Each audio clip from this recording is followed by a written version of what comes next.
प्रभु को मत नाम धन्यवाद हेउ। वास्तव में आम जो प्रभुंर सेवा करुचु से जीवंत परमेश्वर अटंती। प्रभु रात्रि रे आम समस्त को मिठी निद्रा देले, भल स्वप्न देले, दर्शन देले। चतुर्पार्श्व दूत मान छावनी कले, दूत मान बाड़ दे सुरक्षित रखिले। आमान को जीवित मान मध्य आमान को जीवित करी रखिले एवं प्रातः काल समय रे तांको पद तले बसी तांकरी स्तुति आराधना, तांकरी प्रशंसा, तांकर गौरव करने पाई सुजोग दे अछंती। तेणु सैन्याधिपति सदाप्रभु को मु धन्यवाद दिए। ता सहित अति सुंदर भाव रे मध्यस्थी प्रार्थना को परिचालना करिसंती प्रभु कदासी आउ हेमलता सुना मैडम को धन्यवाद देवा सहित तांको सहित अनेक प्रभुंकर दास दासी माने मध्य बजर सहित प्रार्थना करि अछंती। आउ मु विश्वास करे, आमे समस्त विश्वास करू उक्त प्रार्थना को प्रभु श्रवण करिसंती आउ उत्तर मध्य देइछंती। प्रभु को नाम धन्यवाद हेउ।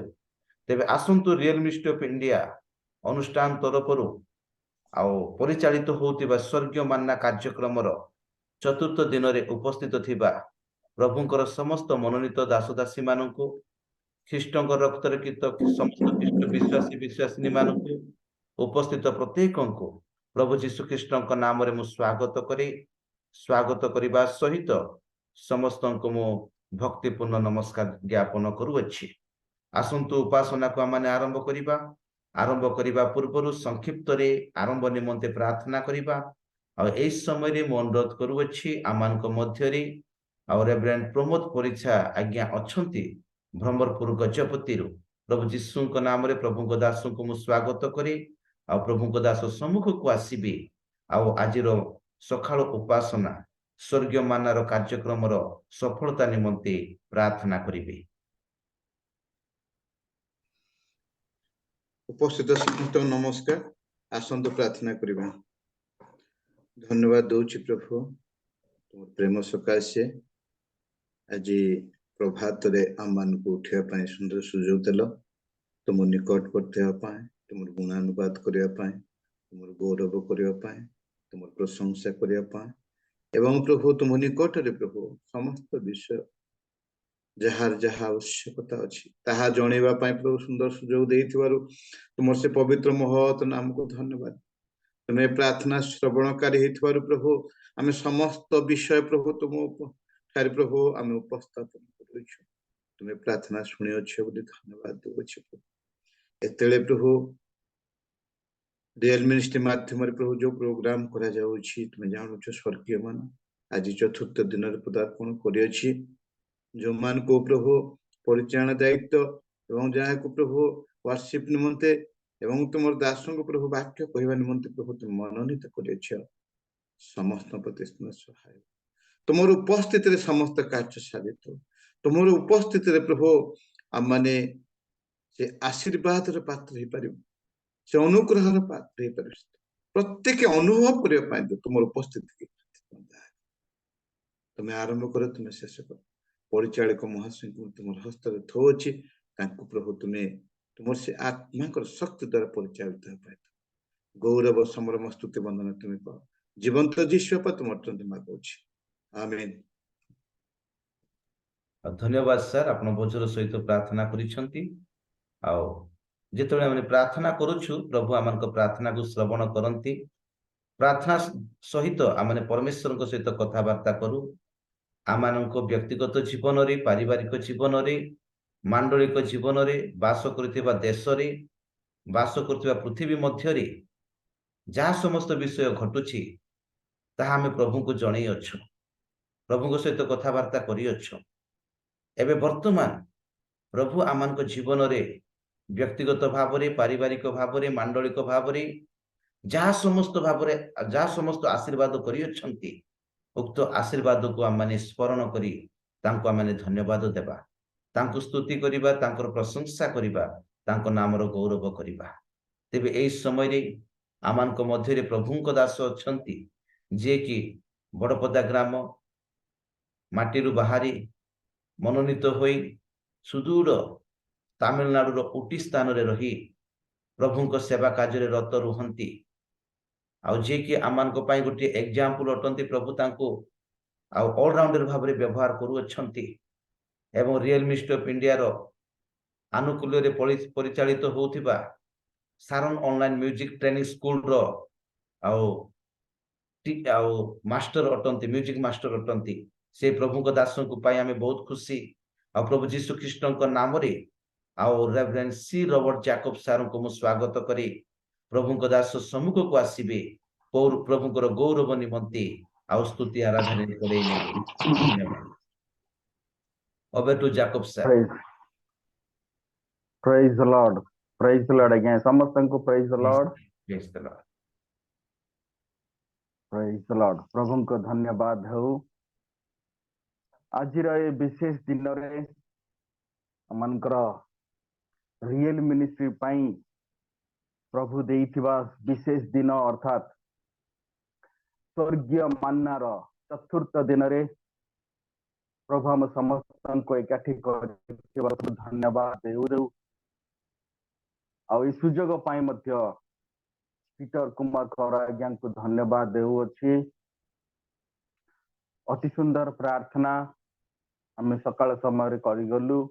ପ୍ରଭୁ ସେଥିରେ ଗୁରୁନ୍ତୁ।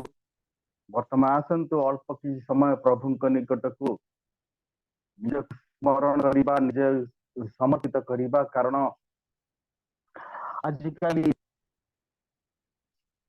ଜଗତରେ ବିଶେଷ କରି ଆମର ଭାରତରେ ଯେଉଁ ପ୍ରକାର ସମସ୍ତ ଘଟଣା ଘଟୁଛି, ଯେଉଁ ପ୍ରକାର ସମସ୍ତ ଦୁର୍ଦିନର ସମୟ ଆସୁଛି, ଯେଉଁ ପ୍ରକାର ସଂକଟର ସମୟ ଆସୁଛି, ବିଶେଷ କରି ଖ୍ରୀଷ୍ଟିଆନ ମାନଙ୍କୁ ଯେଉଁ ପ୍ରକାର ନିନ୍ଦା, ତାଡ଼ନା, ହତ୍ୟା ଏବଂ ବିଭିନ୍ନ ପ୍ରକାର ଆକ୍ରମଣ, ମିଛରେ ସେମାନଙ୍କୁ ବିଭିନ୍ନ ପ୍ରକାର ନିନ୍ଦା ଅପବାଦର ଗତି ମଧ୍ୟ ଦେଇ ଯିବାକୁ ପଡୁଛି।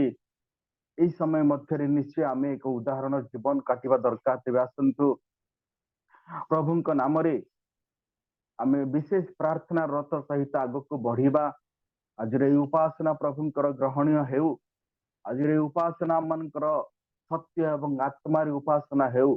ଆମେ ସମସ୍ତେ ଯେତେ ଅଛୁ, ଯେତେ ସବୁ ଏହି ସକାଳ ପ୍ରାର୍ଥନାରେ ଜଏନ୍ କରିଅଛୁ, ପ୍ରତ୍ୟେକ ନିଜ ନିଜକୁ ସମର୍ପଣର ଜୀବନ କାଟି ନିଜର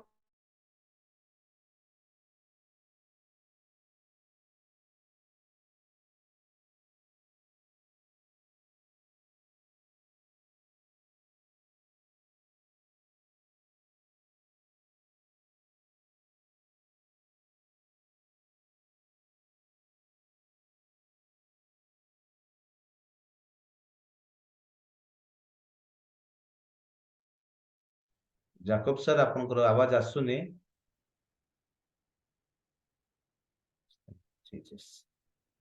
ଯୀଶୁଙ୍କ ନାମରେ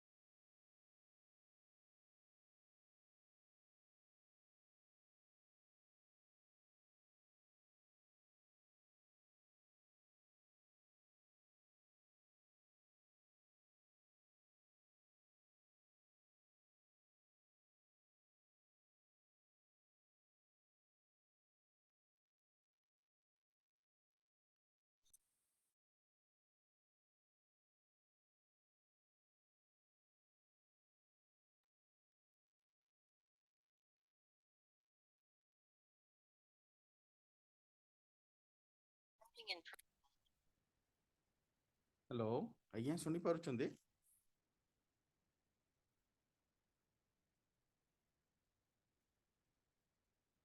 हाँ शुभुची शुभुची। अच्छा अच्छा मोर टिके कटि गला गोटे मिनिट आज्ञा। Praise the Lord hallelujah.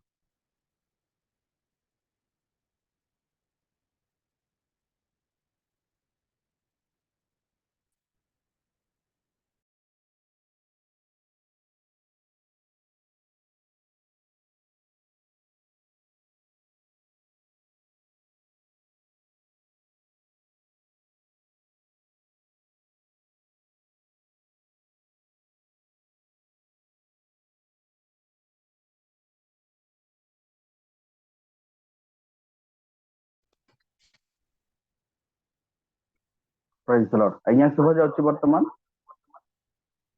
ପ୍ରେଜ୍ ଦ ଲର୍ଡ, ପ୍ରେଜ୍ ଦ ଲର୍ଡ। ଆସନ୍ତୁ ତାହେଲେ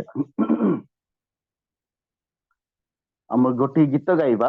ସମସ୍ତେ ଆମେ ଜାଣିଥିବା ଗୀତ, ଦୁର୍ଗମ ପଥର ଯାତ୍ରୀ ଚାଲରେ ଆଗେଇ ଚାଲରେ। ପ୍ରକୃତରେ ରବିବାର ଦିନ, ଏଇ ରବିବାର ଦିନ ହାଇଦ୍ରାବାଦରେ ମଧ୍ୟ ଯୋଉ ପ୍ରକାର ଘଟଣା ସବୁ ଘଟି ଯାଇଛି, ହାଇଦ୍ରାବାଦର ମେଥୋଡି ଚର୍ଚ୍ଚରେ ପ୍ରାୟ 300 ଲୋକ ବିଜାତୀୟ ମାନେ ସେମାନେ ପଶି ଦୁର୍ଗମ ପଥରେ ଯାଉଥିବା ଯାତ୍ରୀ ମାନଙ୍କୁ ଯୋଉ ପ୍ରକାର ରାସ୍ତାରେ ଅଟକେଇଛନ୍ତି, ଅର୍ଥାତ୍ ଯୋଉ ପ୍ରକାର ଭାବରେ ମାଡ ମାରି ଚର୍ଚ୍ଚ ଭିତରେ ପଶି ଭଙ୍ଗା ଟୁଟା କରି ଆଉ ଜଣକୁ ହତ୍ୟା ମଧ୍ୟ କରିଛନ୍ତି, ସେଇମାନଙ୍କୁ ଆମେ ସ୍ମରଣରେ ରଖି ଆସନ୍ତୁ ଏଇ ଗୀତଟି ଗାଇବା।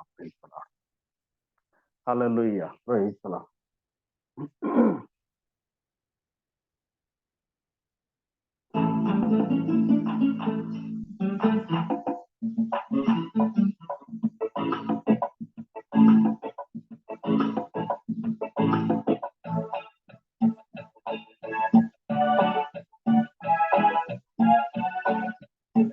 Praise the Lord. Hallelujah.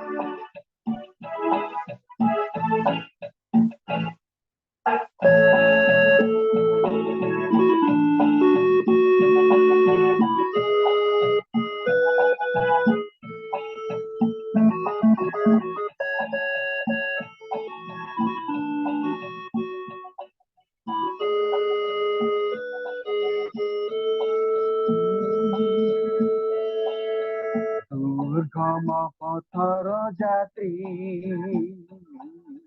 ଚାଲରେ ଆଗେଇ ଚାଲରେ, ସଦା ଯୀଶୁଙ୍କୁ ଲକ୍ଷ୍ୟ ରଖି ଚାଲରେ ଆଗେଇ ଚାଲରେ। ଦୁର୍ଗମ ପଥର ଯାତ୍ରୀ ଚାଲରେ ଆଗେଇ ଚାଲରେ, ସଦା ଯୀଶୁଙ୍କୁ ଲକ୍ଷ୍ୟ ରଖି ଚାଲରେ ଆଗେଇ ଚାଲରେ।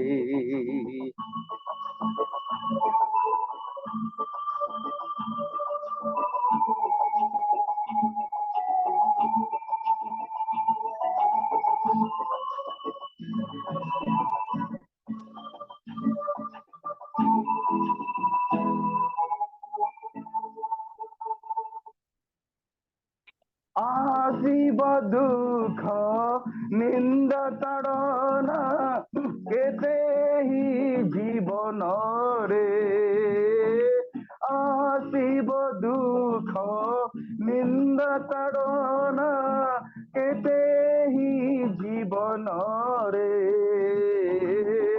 ଧରି ଧୈର୍ଯ୍ୟ ସାହସ ବିଶ୍ୱାସ, ଧରି ଧୈର୍ଯ୍ୟ ସାହସ ବିଶ୍ୱାସ, ଚାଲରେ ଆଗେଇ ଚାଲରେ, ଚାଲରେ ଆଗେଇ ଚାଲରେ। ଦୁର୍ଗମ ପଥର ଯାତ୍ରୀ ଚାଲରେ ଆଗେଇ ଚାଲରେ, ସଦା ଯୀଶୁଙ୍କୁ ଲକ୍ଷ୍ୟ ରଖି ଚାଲରେ ଆଗେଇ ଚାଲରେ।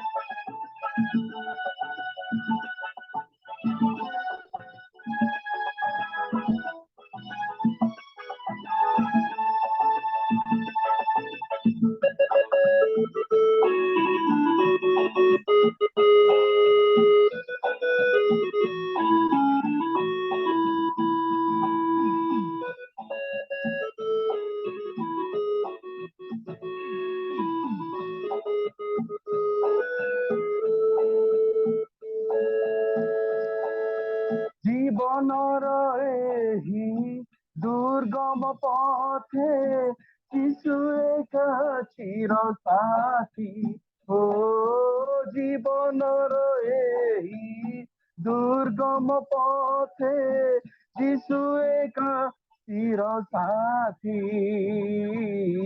ନିଜ କୃଷ ବହି ଯିଶୁ ନାମ ଗାଇ ନିଜ କୃଷ ବହି ଯିଶୁ ନାମ ଗାଇ ଚାଲ ରେ ଆଗେଇ ଚାଲ Glory to God. Hallelujah.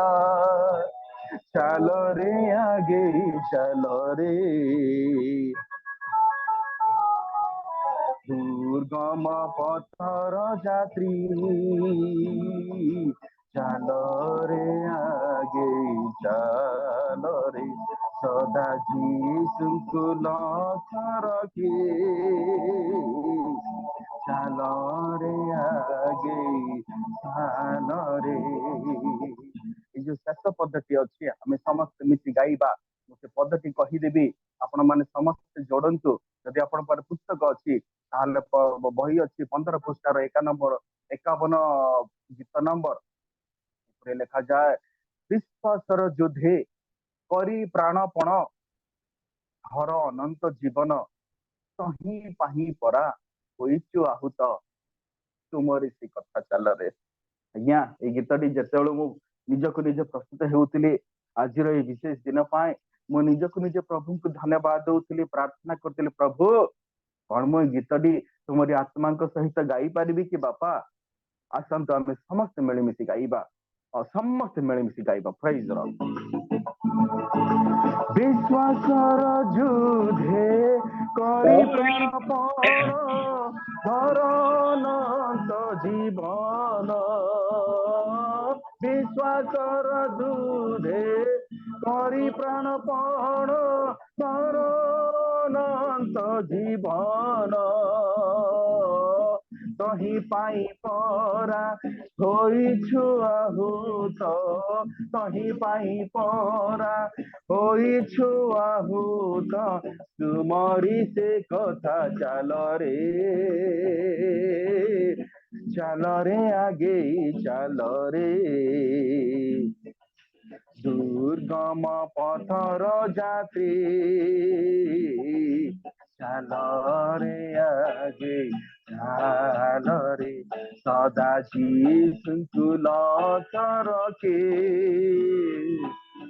ଚାଲ ରେ ଆଗେ ଚାଲ ରେ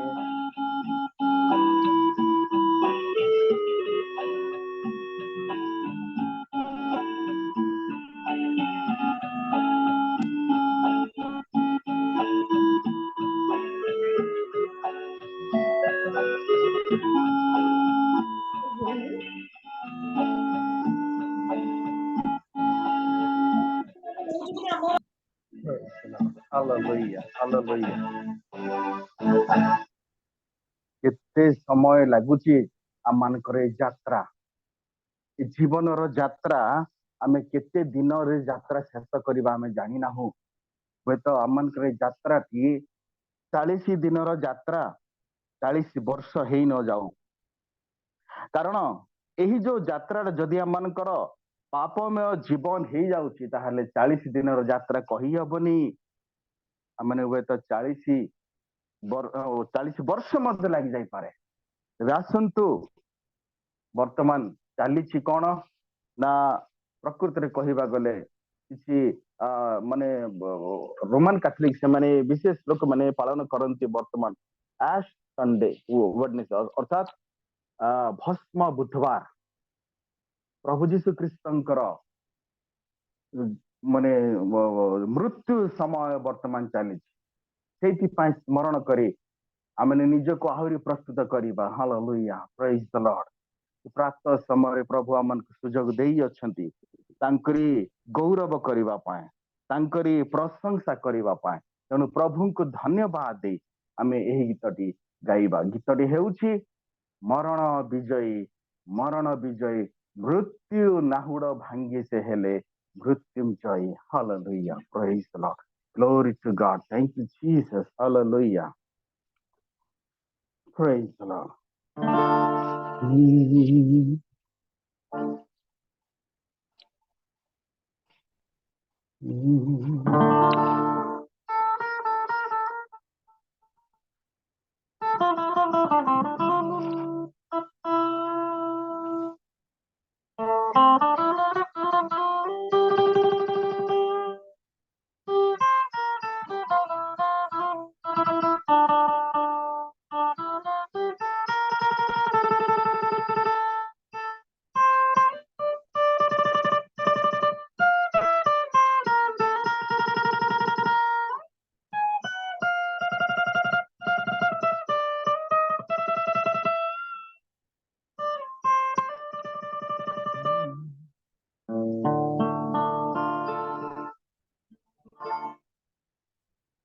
মরণ বিজয়ী। Glory to God. Hallelujah. মরণ বিজয়ী, মরণ বিজয়ী, মরণ বিজয়ী।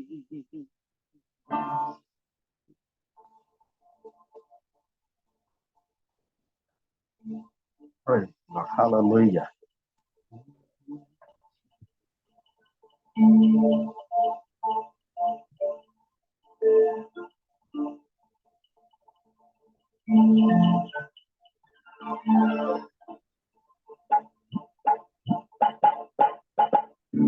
যিশু রাজা মোর সর্ববলে বলিয়ার, যিশু রাজা আমার সর্ববলে বলিয়ার, নিজ বলে জয় কলে পাপ পাপাত্মা গড়, নিজ বলে জয় কলে মৃত্যু পাপাত্মা গড়, বহন ভাই শুভ সম্বাদ দেই, যাও বহন ভাই শুভ সম্বাদ দেই,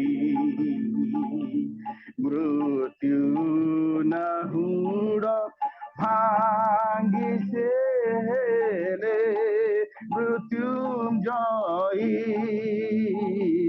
মরণ বিজয়ী, মরণ বিজয়ী, মরণ বিজয়ী, মরণ বিজয়ী, মরণ বিজয়ী, মরণ বিজয়ী।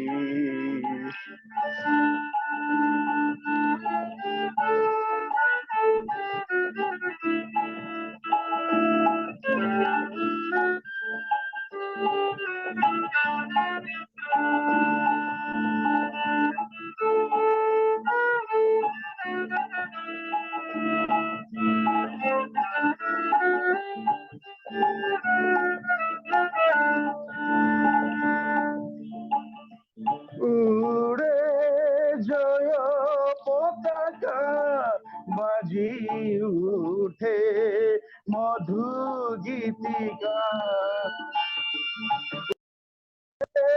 জয় পতাকা বাজি উঠে মধু গীতিকা, পুলকিত হুয়ে চিত ফুটি উঠে কলিকা, পুলকিত হুয়ে চিত ফুটি উঠে কলিকা, যাও গ্রহণ ভাই গ্লোরি শুভ সম্বাদ নেই, যাও বহন ভাই শুভ সম্বাদ নেই, মৃত্যু নাহুর ভাঙ্গিছে রে মৃত্যুঞ্জয়ী, মরণ বিজয়ী, মরণ ବିଜୟୀ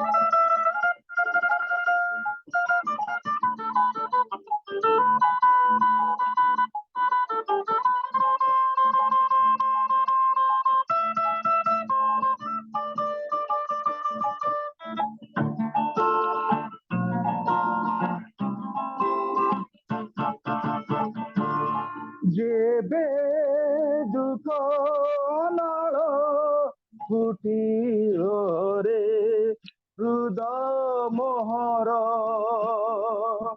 ଯେବେ ଦୁଃଖ ଅନାଳ করে হৃদ মোহর যিশু মুখ চাহি সুখ শান্তি পায়ে অপার যিশু মুখ চাহি সুখ শান্তি পায়ে অপার উঠিছন্তি সেই কবর পিটাই উইছন্তি সেই কবর পিটাই মৃত্যু নাহুর ভাঙ্গি সে হেলে মৃত্যুঞ্জয়ী মরণ বিজয়ী মরণ বিজয়ী মরণ বিজয়ী মরণ বিজয়ী আউଥରେ ସମସ୍ତେ ଗାଇବା ମରଣ ବିଜୟୀ ମରଣ ବିଜୟୀ ସମସ୍ତେ ଗାଇବା କି ହାଲେଲୁୟା ଆପଣ ମାନେ ସମସ୍ତେ ଗାଆନ୍ତୁ ହାଲେଲୁୟା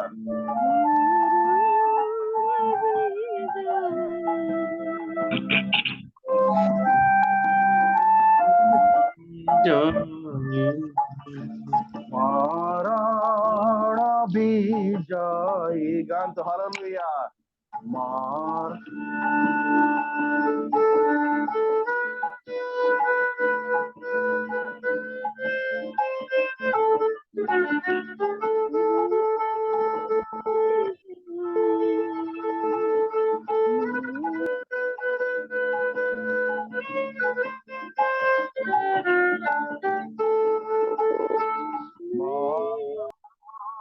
বিজয় গ্লোরি হালেলুয়া মরণ বিজয়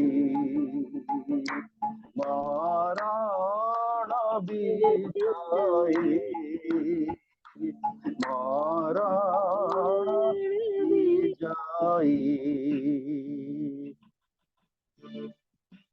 ହାଲେଲୁୟା ପ୍ରେଜ୍ ଦ ଲର୍ଡ ଆମମାନଙ୍କର ଯୀଶୁ ଉଠିଛନ୍ତି ବୋଲି ବିଶ୍ୱାସ କରୁଛନ୍ତି ନା ଆଜ୍ଞା ଆମମାନଙ୍କର ଯୀଶୁ ଉଠି ଅଛନ୍ତି ସେ ଆଉ କବର ମଧ୍ୟରେ ନାହାନ୍ତି ହୁଏତ ସେଦିନ ସେଇ ସ୍ତ୍ରୀ ଲୋକମାନେ କବର ମଧ୍ୟରେ ଯୀଶୁଙ୍କୁ ଖୋଜିବାକୁ ଯାଇଥିଲେ କିନ୍ତୁ ଆଜି ଆମମାନଙ୍କର ପ୍ରଭୁ ଯୀଶୁ ଉଠି ଅଛନ୍ତି ଆମମାନଙ୍କ ମଧ୍ୟରେ ଅଛନ୍ତି ହାଲେଲୁୟା ଆମମାନଙ୍କ ମଧ୍ୟରେ ସେ ଆମମାନଙ୍କର ପ୍ରତ୍ୟେକ ଦୁଃଖ ସୁଖ ସବୁ ବିଷୟକୁ ସେ ବୁଝୁଅଛନ୍ତି ହାଲେଲୁୟା ତେଣୁ ଆମେ ଭୟ କରିବା କାହିଁକି ଆପଣମାନେ ଜାଣନ୍ତି କି ପ୍ରତି ସମୟରେ ବିଭିନ୍ନ ସଂକଟର ସମୟ ଆସୁଛି ଆଜି କିଛି ସମୟ 5 ମିନିଟ ଅଧିକା ପ୍ରଶଂସା କରିବା ଅଧିକା ଆଜି ସମୟ ପ୍ରଭୁଙ୍କୁ ଧନ୍ୟବାଦ ଦେବା କିଛି ବିଳମ୍ବ ହେଲେ ମଧ୍ୟ ବ୍ୟସ୍ତ ହେବେ ନାହିଁ କାରଣ ଆଜି ଦିନ ହେଉଛି ଆମମାନଙ୍କର ଧନ୍ୟବାଦର ଦେବା ଦିନ praise the Lord hallelujah Glory to God. ଆଉ ଗୋଟେ ଗୀତ ଗାଇବା ଏବଂ ପ୍ରଭୁଙ୍କର ପ୍ରଶଂସା କରିବା। ବଡ଼ ସଂକଟର ଦିନ ଆସିବ ଦିନ ତେବେ କେଉଁଠାରେ ଯାଇ ଲୁଚିବ। ଏଇ ଗୀତଟେ ଗାଇ ଆମେ ସମସ୍ତେ ପ୍ରଭୁଙ୍କର ପ୍ରଶଂସା କରିବା, ଧନ୍ୟବାଦ ଦେବା। ଯଦି ଗୀତ ବହି ଅଛି ତାହେଲେ 45 ନମ୍ବର ପୃଷ୍ଠାର ତାର 160 ନମ୍ବର ଗୀତ। ହାଲେଲୁୟା। ବଡ଼ ସଂକଟର ଦିନ ଆସିବ ଦିନ। Praise the Lord. Hallelujah. Glory to God. Thank you, Jesus.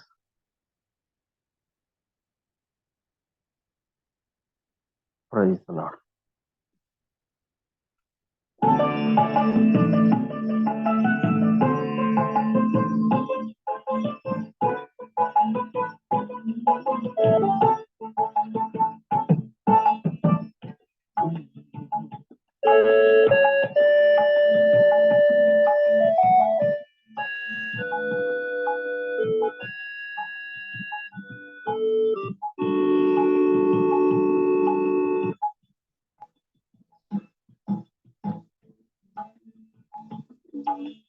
পর্বত কন্দরে লুচিলে যাই লুচাই তোতে পারিব নাহি তোতে পারিব নাহি পর্বত কন্দরে লুচিলে যাই লুচাই তোতে পারিব নাহি তোতে পারিব নাহি প্রভু যিশু চরণে অরপি দেব সেদিন প্রভু যিশু চরণে অরপি দেব বড় সংকটর দিন আসিব দিন আসিব তেবে কেউঠারে যাই তুমে লুচিব তেবে কেউঠারে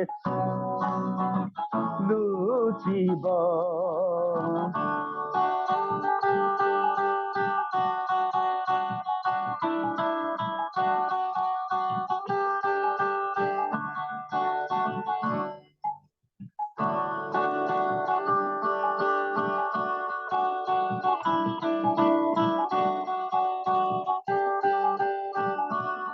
গভীর বারিধি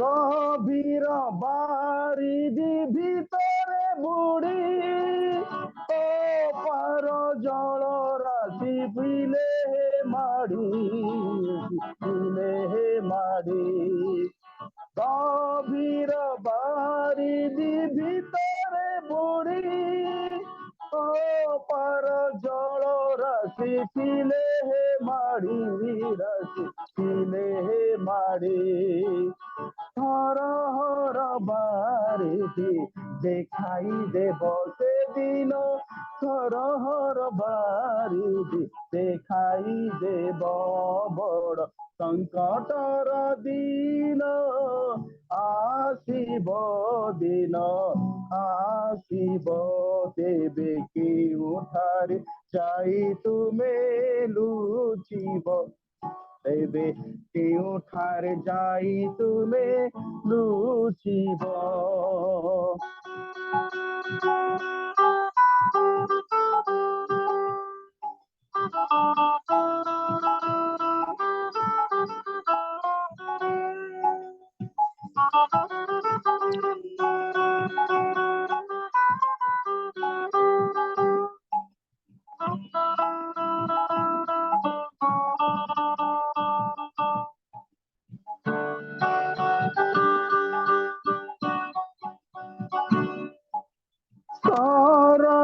মরত পাতাল পুর ସବୁ ତ ମୃତ ଅଟେ ତାଙ୍କର କୃତ ଅଟେ ତାଙ୍କର ସରଗ ମରତ ପାତାଳ ପୁର ସବୁ ତ କୃତ ଅଟେ ତାଙ୍କର କୃତ ଅଟେ ତାଙ୍କର ଆଉ ଲୁଚିବାର ସ୍ଥାନ ନଥିବ ସେଦିନ ଆଉ ଲୁଚିବାର ସ୍ଥାନ ନଥିବ ବଡ଼ ସଂକଟର ଦିନ ଆସିବ ଦିନ ଆସିବ ତେବେ କେଉଁଠାରେ ଯାଇ ତୁମେ ଲୁଚିବ ତେବେ କେଉଁଠାରେ ଯାଇ ତୁମେ ଲୁଚିବ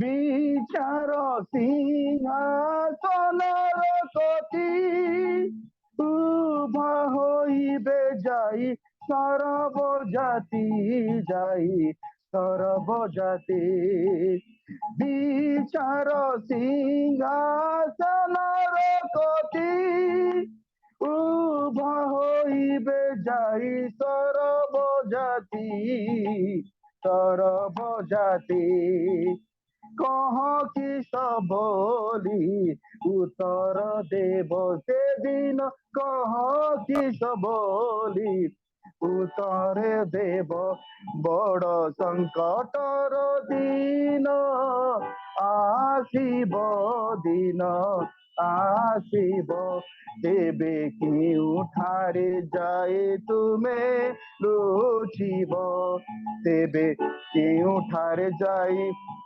Glory to God, hallelujah. Praise the Lord. ଆସନ୍ତୁ ପ୍ରଭୁଙ୍କୁ ଧନ୍ୟବାଦ ଦେବା ଏଇ ଗୀତ ପାଇଁ ଯିଏ ବି ରଚନା କରିଛନ୍ତି ବଡ଼ ସଂକଟର ଦିନ ଆସିବ ଦିନ ଆସିବ ତେବେ କେଉଁଠାରେ ଯାଇ ତୁମେ ଲୁଚିବ ତେବେ କେଉଁଠାରେ ଯାଇ ତୁମେ ଲୁଚିବ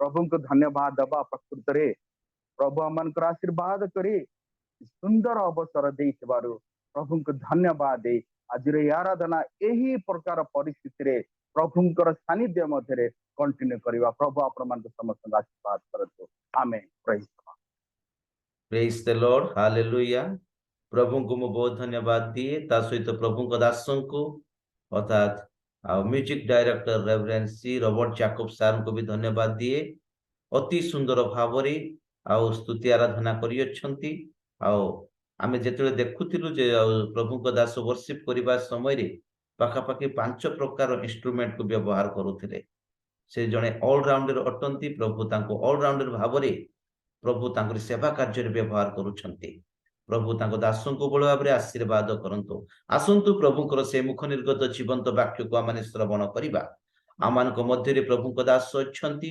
ପ୍ରଭୁଙ୍କ ଦାସଙ୍କୁ ମୁଁ ସ୍ୱାଗତ କରିବା ପୂର୍ବରୁ ଆଉ ଉପସ୍ଥିତ ପ୍ରତ୍ୟେକଙ୍କୁ ପୁନର୍ବାର ଅନୁରୋଧ କରି ଯଦି ଆପଣମାନେ ଠିକ ଜାଗାରେ ବସିଛନ୍ତି ଯଦି ସମ୍ଭବ ହେଇପାରୁଛି ଆପଣମାନେ ପ୍ରଭୁଙ୍କର ଗୌରବ ନିମନ୍ତେ ପରସ୍ପରକୁ ଦେଖି ଉତ୍ସାହିତ ହେବା ନିମନ୍ତେ ଆପଣମାନେ ଭିଡିଓକୁ ଅନ୍ କରିପାରିବେ ପ୍ରଭୁଙ୍କର ଗୌରବ ନିମନ୍ତେ ପରସ୍ପରକୁ ଉତ୍ସାହିତ କରିବା ନିମନ୍ତେ ଏବଂ ଆଜିର ସ୍ପିକର ଆଜିର ବକ୍ତା ଯେତେବେଳେ ଦେଖିବେ ତାଙ୍କୁ ମଧ୍ୟ ନିଶ୍ଚୟ ଆନନ୍ଦ ଲାଗିବ ସମସ୍ତଙ୍କୁ ଅନୁରୋଧ କରି ଆପଣମାନେ ଭିଡିଓଟି ଅନ୍ କରନ୍ତୁ ତେବେ ଆସନ୍ତୁ ପ୍ରଭୁଙ୍କର ସେ ମୁଖ ନିର୍ଗତ ଜୀବନ୍ତ ବାକ୍ୟକୁ ଶ୍ରବଣ କରିବା ରିଏଲ ମିନିଷ୍ଟ୍ରି ଅଫ ଇଣ୍ଡିଆ ଅନୁକୂଳରେ ଅନୁଷ୍ଠିତ ସ୍ୱର୍ଗୀୟ ମାନା କାର୍ଯ୍ୟକ୍ରମର ଚତୁର୍ଥ ଦିନରେ ଆମେ ପ୍ରବେଶ କରୁଛୁ ଆଉ ଆଜିର ସେବା କାର୍ଯ୍ୟ ନିମନ୍ତେ ପ୍ରଭୁ ତାଙ୍କର ସେ ମନୋନୀତ ଅଭିଷିକ୍ତ ଦାସଙ୍କୁ ଆଉ ପ୍ରସ୍ତୁତ କରିଅଛନ୍ତି ଆଉ ସେ କେହି ନୁହନ୍ତି ଆମ ସମସ୍ତଙ୍କର ଅତି ଜଣାଶୁଣା ପ୍ରିୟ ପ୍ରଭୁଙ୍କ ଦାସ ଅଟନ୍ତି ପ୍ରଭୁ ତାଙ୍କୁ ମାଇଟି ଭାବରେ ବ୍ୟବହାର କରୁଅଛନ୍ତି ଆଉ ଛୋଟ ଛୋଟ ସଭା ଠାରୁ ଆରମ୍ଭ କରି ବଡ଼ ବଡ଼ ମହାସଭା ପର୍ଯ୍ୟନ୍ତ ପ୍ରଭୁ ତାଙ୍କୁ ସ୍ପିକର ଭାବରେ ବକ୍ତା ଭାବରେ ବ୍ୟବହାର କରି ଆସୁଅଛନ୍ତି ଆଉ ଆମେ ସମସ୍ତଙ୍କର ଅତି ଜଣାଶୁଣା ବନ୍ଧୁ ଅଟନ୍ତି।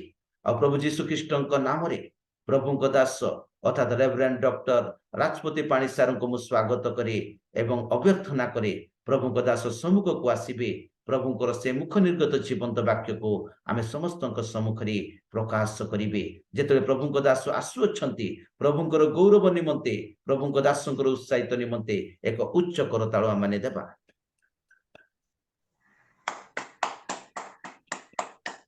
ସମସ୍ତଙ୍କୁ ମୋ ଭକ୍ତିପୂର୍ଣ୍ଣ ନମସ୍କାର। ପ୍ରଭୁଙ୍କ ମହତ୍ ନାମର ଧନ୍ୟବାଦ ହଉ। ସୁନ୍ଦର ସୁଯୋଗ ଅବକାଶ ନିମନ୍ତେ ପ୍ରଭୁ ଆଜି ଆମମାନଙ୍କୁ ପ୍ରାତଃ ସମୟରେ ଆଉ ତାଙ୍କ ପଦ ତଳେ ବସି ଏହି ପ୍ରକାର ଉପାସନା କରିବାର ଏକ ବଡ଼ ସୁଯୋଗ ଆମମାନଙ୍କୁ ପ୍ରଦାନ କରିଅଛନ୍ତି। ପ୍ରଭୁଙ୍କ ମହତ୍ ନାମର ଧନ୍ୟବାଦ ହଉ।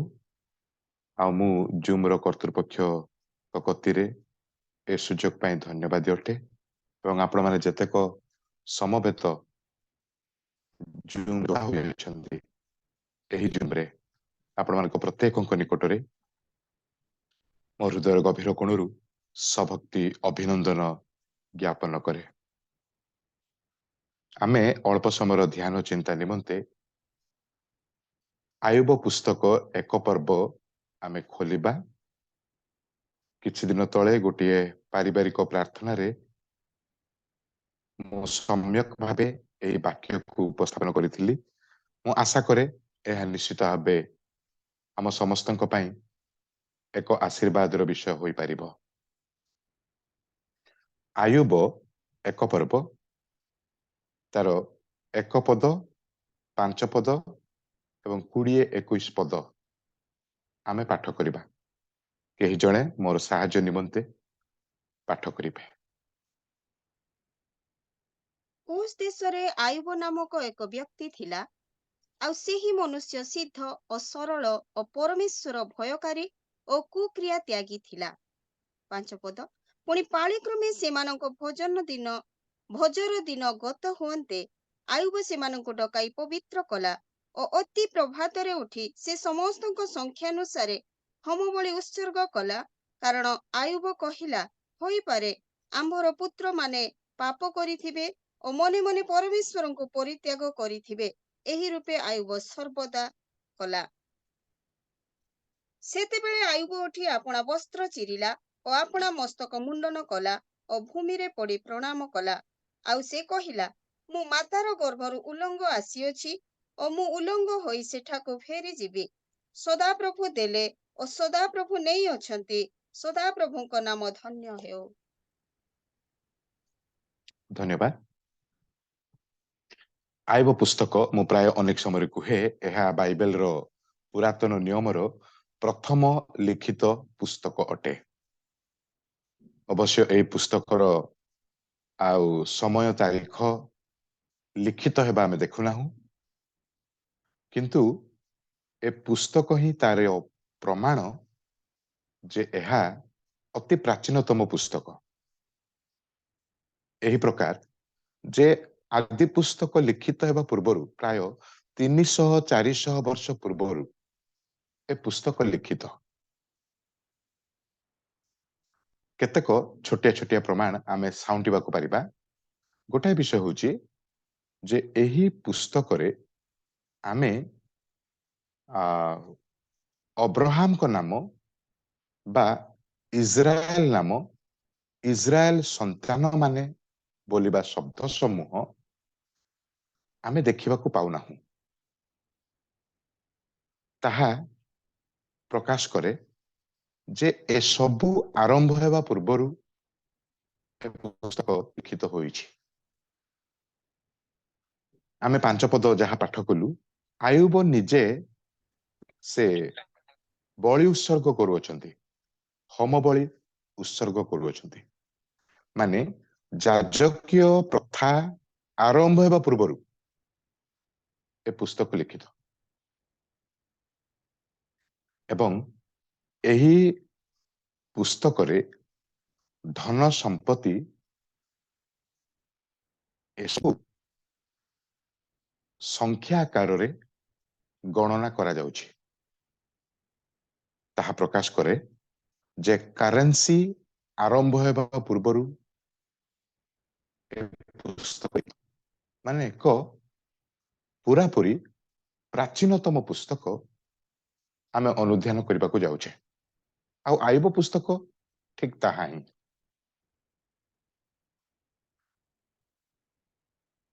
देखो जे आयुबंको पुत्र कन्या मानक नाम जहा उल्लेखित कन्या मानक नाम उल्लेखित से नाम सबु प्राय पैट्रियोटिक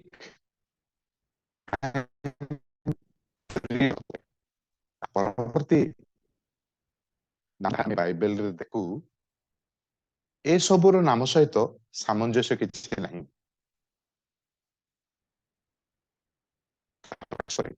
पुस्तकटी अति प्राचीनतम एही प्रकार एक प्राचीनतम समय रे उस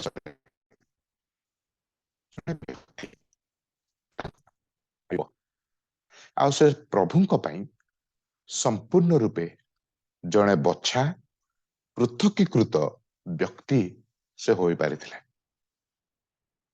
सेतबेले तो एबର परि आध्यात्मिक परिवेश मंडली प्रचार बाइबल ए सब नथिला कहयाकू गले एहा ही प्रथम लिखित पुस्तक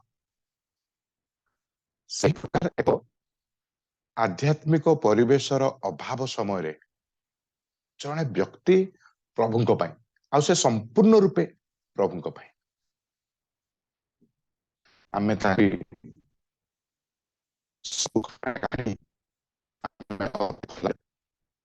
ए पठित शास्त्रांश को आधार करी आमे आयुबंक संपर्क रे तीनोटी विषय लक्ष्य करबा को पारिबा प्रथम विषय होची एक जे आयुब जणे स्वतंत्र भावे पवित्र व्यक्ति थिले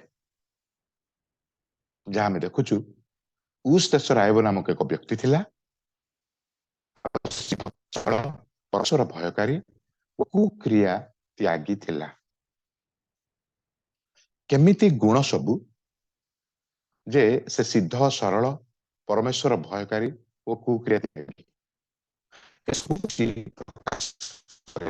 पवित्र पुरुष होई पारिथिले आ जो समय रे वाक्य प्रचार नहीं जो समय रे कि वॉइस टिके ब्रेक होची सर अच्छा अच्छा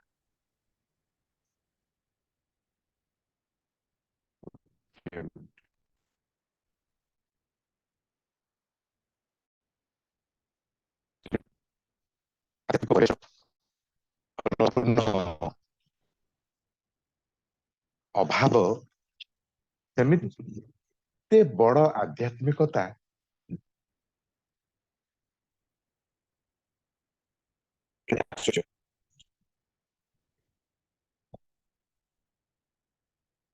केते आश्चर्य पुणी केते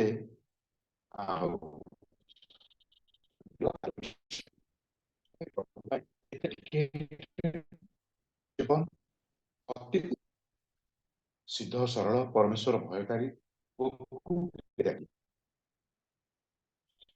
सिद्ध ए स्थान रे देखुचु एहा सिनलेस परफेक्शन को बुझाए नहीं सिनलेस परफेक्शन किंतु ताहुची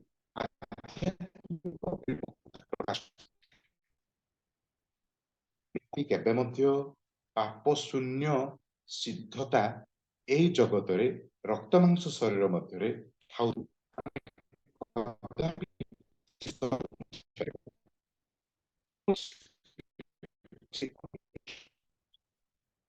आमे आध्यात्मिक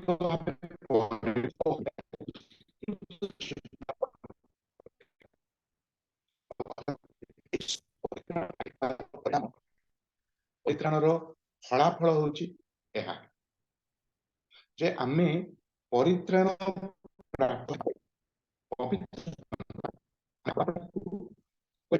ଉତ୍ସର୍ଗ କରିବା ସକାଶେ ସେ ଈଶ୍ୱରଙ୍କ ବାକ୍ୟକୁ ଆଧାର କରି ଆମକୁ ପବିତ୍ର କରନ୍ତି।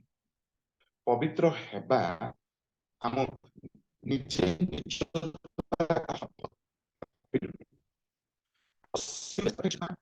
ସମ୍ଭବ ନୁହେଁ, କିନ୍ତୁ ବଡ କଥା ହଉଛି ଯଦି ଆମେ ପରିତ୍ରାଣ ପାଇଛୁ ଆଉ ପ୍ରଭୁଙ୍କ ଠାରେ ଅନୁକ୍ତ, ପ୍ରଭୁଙ୍କ ଠାରେ dependent, ଆମେ ସେଇ ପ୍ରକାର ପବିତ୍ରତା ହୋଇପାରିବା। ଆଉ ସେ ପବିତ୍ରତା ମଧ୍ୟ ପବିତ୍ର ଆତ୍ମା ଈଶ୍ୱରଙ୍କ କାର୍ଯ୍ୟ ଆମମାନଙ୍କ ଜୀବନରେ ଆମେ ତାଙ୍କ ଠାରେ ଉତ୍ସର୍ଗୀକୃତ ଦ୍ୱାରା ଈଶ୍ୱରଙ୍କ ବାକ୍ୟକୁ ଆଧାର କରି, ମାନେ ଯେତେକ ବାକ୍ୟ ଆମେ ଗ୍ରହଣ କରିପାରୁଛୁ ତାକୁ ଆଧାର କରି ବାହାରେ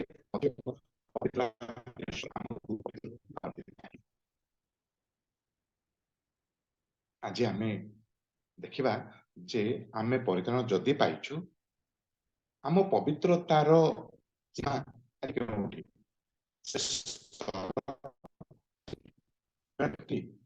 ସେ ସିଦ୍ଧ ସରଳ ପରମେଶ୍ୱର ଭୟକାରୀ ଓ କୁକ୍ରିୟା ତ୍ୟାଗୀ। ଆଉ ଏହା ଏମିତି ଏକ ସାକ୍ଷ୍ୟ ଯେ ନିଜେ ତାହା ନେବା ପାଇଁ ଚେଷ୍ଟା କରୁନାହାନ୍ତି। ଆଚ୍ଛା ଆଚ୍ଛା ଆଚ୍ଛା।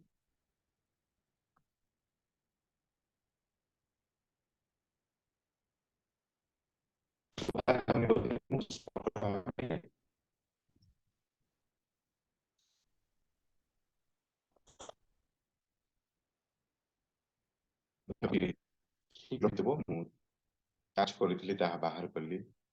ଠିକ ଅଛି କି କେହି ଜଣେ ରେସ୍ପଣ୍ଡ କରିବେ? ମୁଁ ଶୁଭାଯାଇ ପାରୁଛି? ହଁ ସାର୍, ହଁ ଠିକ ଅଛି ସାର୍।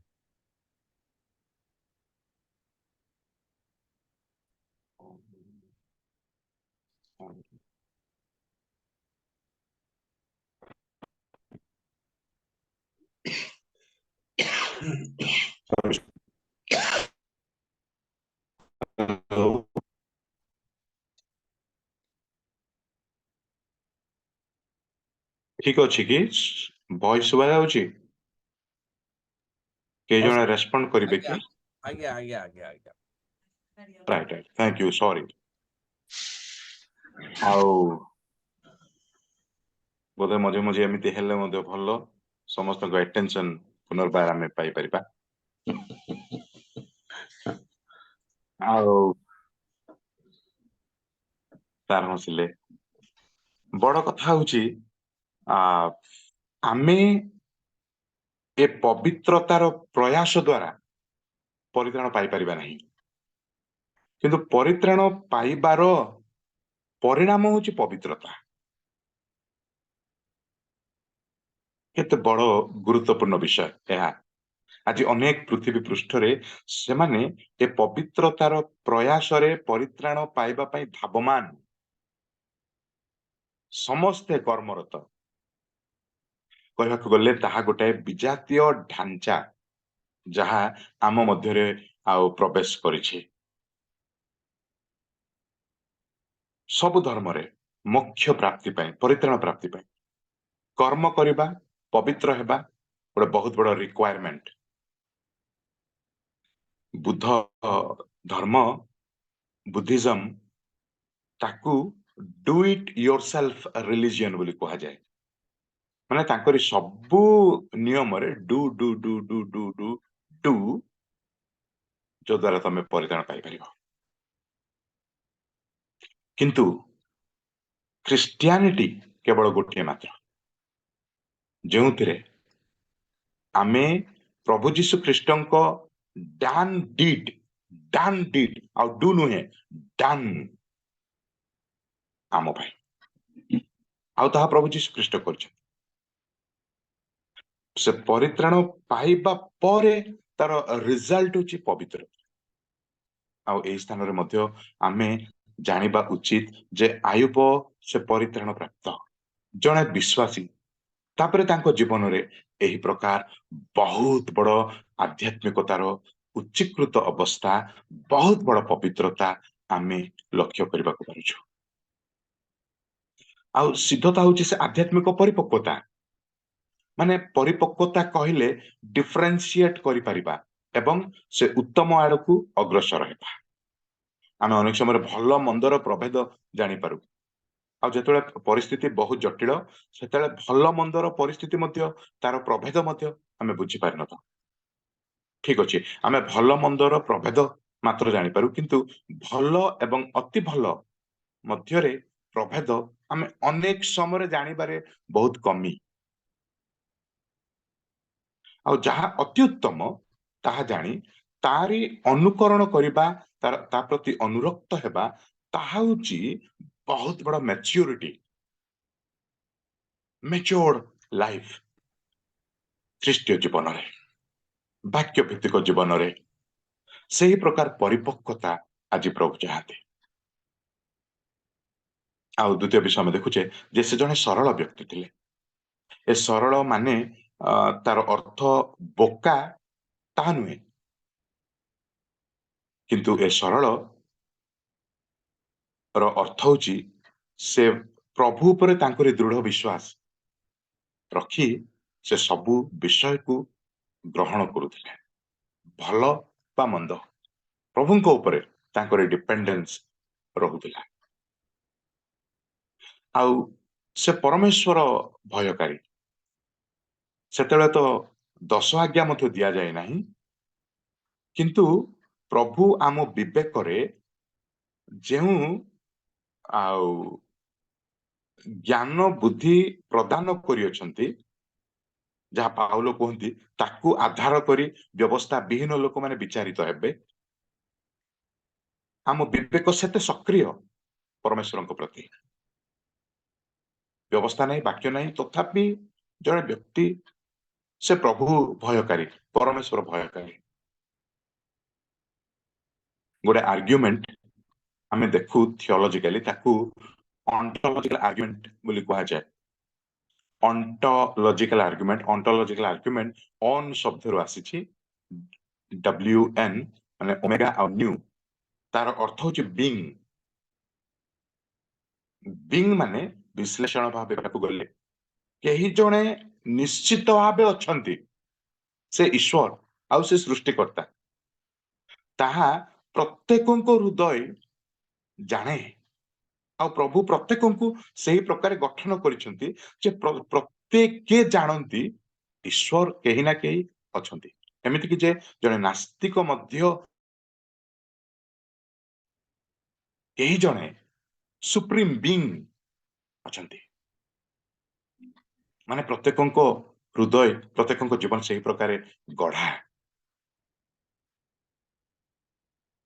ଆଉ ଆୟୁବ ଏଠାରେ ବାକ୍ୟ ନାହିଁ, 10 ଆଜ୍ଞା ନାହିଁ, ପ୍ରଚାର ନାହିଁ, ମଣ୍ଡଳୀ ନାହିଁ, ଏପରିକି ଇସ୍ରାଏଲ ଯୁଗ ଆରମ୍ଭ ହୋଇନାହିଁ, ଜୁଡାଇଜମ ଆରମ୍ଭ ହୋଇନାହିଁ, ବା ପ୍ରଭୁ ତାଙ୍କୁ ସିଧାସଳଖ ଏ ସ୍ଥାନରେ କିଛି ବାକ୍ୟ କହିବା ବା ଆଉ କିଛି ଆଦେଶ ଦେବା ତାହା ମଧ୍ୟ ଆମେ ଦେଖୁନାହୁଁ। ତଥାପି ସେ ବିବେକର ସକ୍ରିୟତାରେ ତାଙ୍କ ହୃଦୟର ସେହି ଅଣ୍ଟୋଲୋଜିକାଲ ନଲେଜ ରେ ପ୍ରଭୁଙ୍କ ପାଇଁ ସେ ଏତେ ବଡ ବିଶ୍ୱାସ, ଏତେ ବଡ ଭୟ ସେ ରଖିଛନ୍ତି। ତାଙ୍କୁ ଭୟ କରି ଜଗତରେ ସେ ଛନ୍ଦି ହେଉନାହାନ୍ତି, କୁକ୍ରିୟା ତ୍ୟାଗୀ ସେ ଥିଲେ। ମାନେ ତାଙ୍କ ଯେ ରକ୍ତ ମାଂସ ଶରୀରଧାରୀ ସେ ମଧ୍ୟ, ତାଙ୍କ ପାଇଁ ମଧ୍ୟ ପରୀକ୍ଷା ପ୍ରଲୋଭନ, ତାଙ୍କ ପାଇଁ ମଧ୍ୟ ଅନେକ ପ୍ରକାର ଯାତନା, ଅନେକ ପ୍ରକାର ସାଂସାରିକ ଦୁର୍ବଳତା ବା ଅନେକ ସାଂସାରିକ ମାନସିକ ବିଷୟ ତାଙ୍କ ଚକ୍ଷୁ ଆଗରେ, ତାଙ୍କ ସମ୍ମୁଖରେ। ତଥାପି ଲୋକଟା ସେ ସବୁରୁ ସେ ଆପଣାକୁ ପୃଥକ କରି ସେ ସବୁରୁ ସେ ତ୍ୟାଗୀ ହେଉଛନ୍ତି। ଆଜି ଏତେ ଆଧ୍ୟାତ୍ମିକତାର ପରିବେଶ ମଧ୍ୟରେ ଆମେ ଚାରି ଚତୁଃପାର୍ଶ୍ୱରେ ଯଦି କିଛି ମଧ୍ୟ ସହଭାଗିତା ଆମେ ପାଉନାହୁଁ, ଅନ୍ତତଃ ଜୁମ୍ ଯୋଗେ ଆମେ ବାକ୍ୟ ଆଜି ଶୁଣିପାରୁଛୁ, ପାଇପାରୁଛୁ। ସେଇ ପ୍ରକାର ସହଭାଗିତା, ଭର୍ଚୁଆଲ ସହଭାଗିତା ଆମେ ପାଇପାରୁଛୁ। ଆୟୁବ ଏକା ଏକାକୀ, ସେ ଏତେ ବଡ ଆଧ୍ୟାତ୍ମିକତାର ଶୀର୍ଷରେ, ଆମେ ସବୁ ରହି ହୁଏତ ଆମେ ଉଣା ପଡୁଛୁ। ଆମେ ଦୁର୍ବଳରୁ ବହୁତ ଦୁର୍ବଳତା ଆଡକୁ ଆଉ ଗତି କରୁଛୁ। ଆମରି ଉନ୍ନତି, ଆମରି ଆଉ ଆଧ୍ୟାତ୍ମିକ ପରିପକ୍ୱତା ଆମର ନାହିଁ। ପବିତ୍ରତା ହୁଏତ ସେହି ରକମରେ ଆମମାନଙ୍କ ପାଖରେ ନାହିଁ ଯାହା ପ୍ରଭୁ ଆଶା କରନ୍ତି, ଏବଂ ଯେଉଁ ସ୍ତରରେ ଆୟୁବ ଥିଲେ ସେହି ସ୍ତରରେ ହୁଏତ ଆଜି ଆମେ ନାହିଁ। ସବୁର ଇମ୍ପ୍ରୁଭମେଣ୍ଟ ସବୁ ପ୍ରଭୁ ପ୍ରଦାନ କରୁଛନ୍ତି ଆମ ପ୍ରତ୍ୟେକଙ୍କୁ, ଚିନ୍ତା ଯୋଜନା ବାହାରେ। ଆଉ ଆମେ ଯେଉଁ ଯୁଗରେ ଅଛୁ, ଗୋଟେ ବହୁତ ବଡ ଭିନ୍ନ ରକମର ଯୁଗ, ଯେ ଟ୍ରାନଜିସନାଲ ଟାଇମ, ଯେ ଆମେ ହଉଛୁ ସେହି ଯୁଗବାସୀ, ସେହି ଲୋକମାନେ ଯେଉଁମାନେ କି ଆଉ ପୁରାତନ ବିଷୟର ବ୍ୟବହାର ଆମେ ଜାଣିଛେ, ପ୍ଲସ୍ ନୂତନ ବିଷୟର ଇନଭେନସନ ହୋଇଥିବା ବିଷୟକୁ ବ୍ୟବହାର କରିପାରୁଛେ। ଗୋଟେ ଟ୍ରାନଜିସନାଲ ଟାଇମ ମଧ୍ୟରେ ବାସ କରୁଥିବା ଲୋକମାନେ ଆମେ ଦୁଇଟି ବିଷୟର ସାକ୍ଷୀ। ଆମେ ବହୁତ ବଡ ସେ ହଣ୍ଡା ଭଳି ଟିଭି ଆମେ ଦେଖିଛେ, ଆଜି ଏଲଇଡି ଟିଭି ମଧ୍ୟ 3D ର ଆମେ ଦେଖିପାରୁଛେ। ଆମେ ଲ୍ୟାଣ୍ଡ ଫୋନ ଦେଖିଥିଲେ, ଆଜି ଆମେ ସେଲଫୋନ, ସ୍ମାର୍ଟଫୋନ ଆମେ ଦେଖୁଛେ, ବ୍ୟବହାର କରୁଛେ। ଟ୍ରାନଜିସନାଲ ଟାଇମ ର ଲୋକମାନେ ଦୁଇଟି ବିଷୟକୁ ଆମେ ଦେଖିଛେ। ଅବନତି କଣ, ଉନ୍ନତି କଣ, ଆମେ ତାର ଚାକ୍ଷୁଷ ସାକ୍ଷୀ। ଆମ ପୂର୍ବପୁରୁଷ ଏହି ପ୍ରକାର, ଆମ ପୂର୍ବ କେତେ ବର୍ଷ ତଳର ଆଉ ପିଢି ଏସବୁ ଦେଖିପାରିନଥିଲେ, ବା ଦୁଇଟି ବିଷୟର ସାକ୍ଷୀ ସେମାନେ ହୋଇପାରିନଥିଲେ।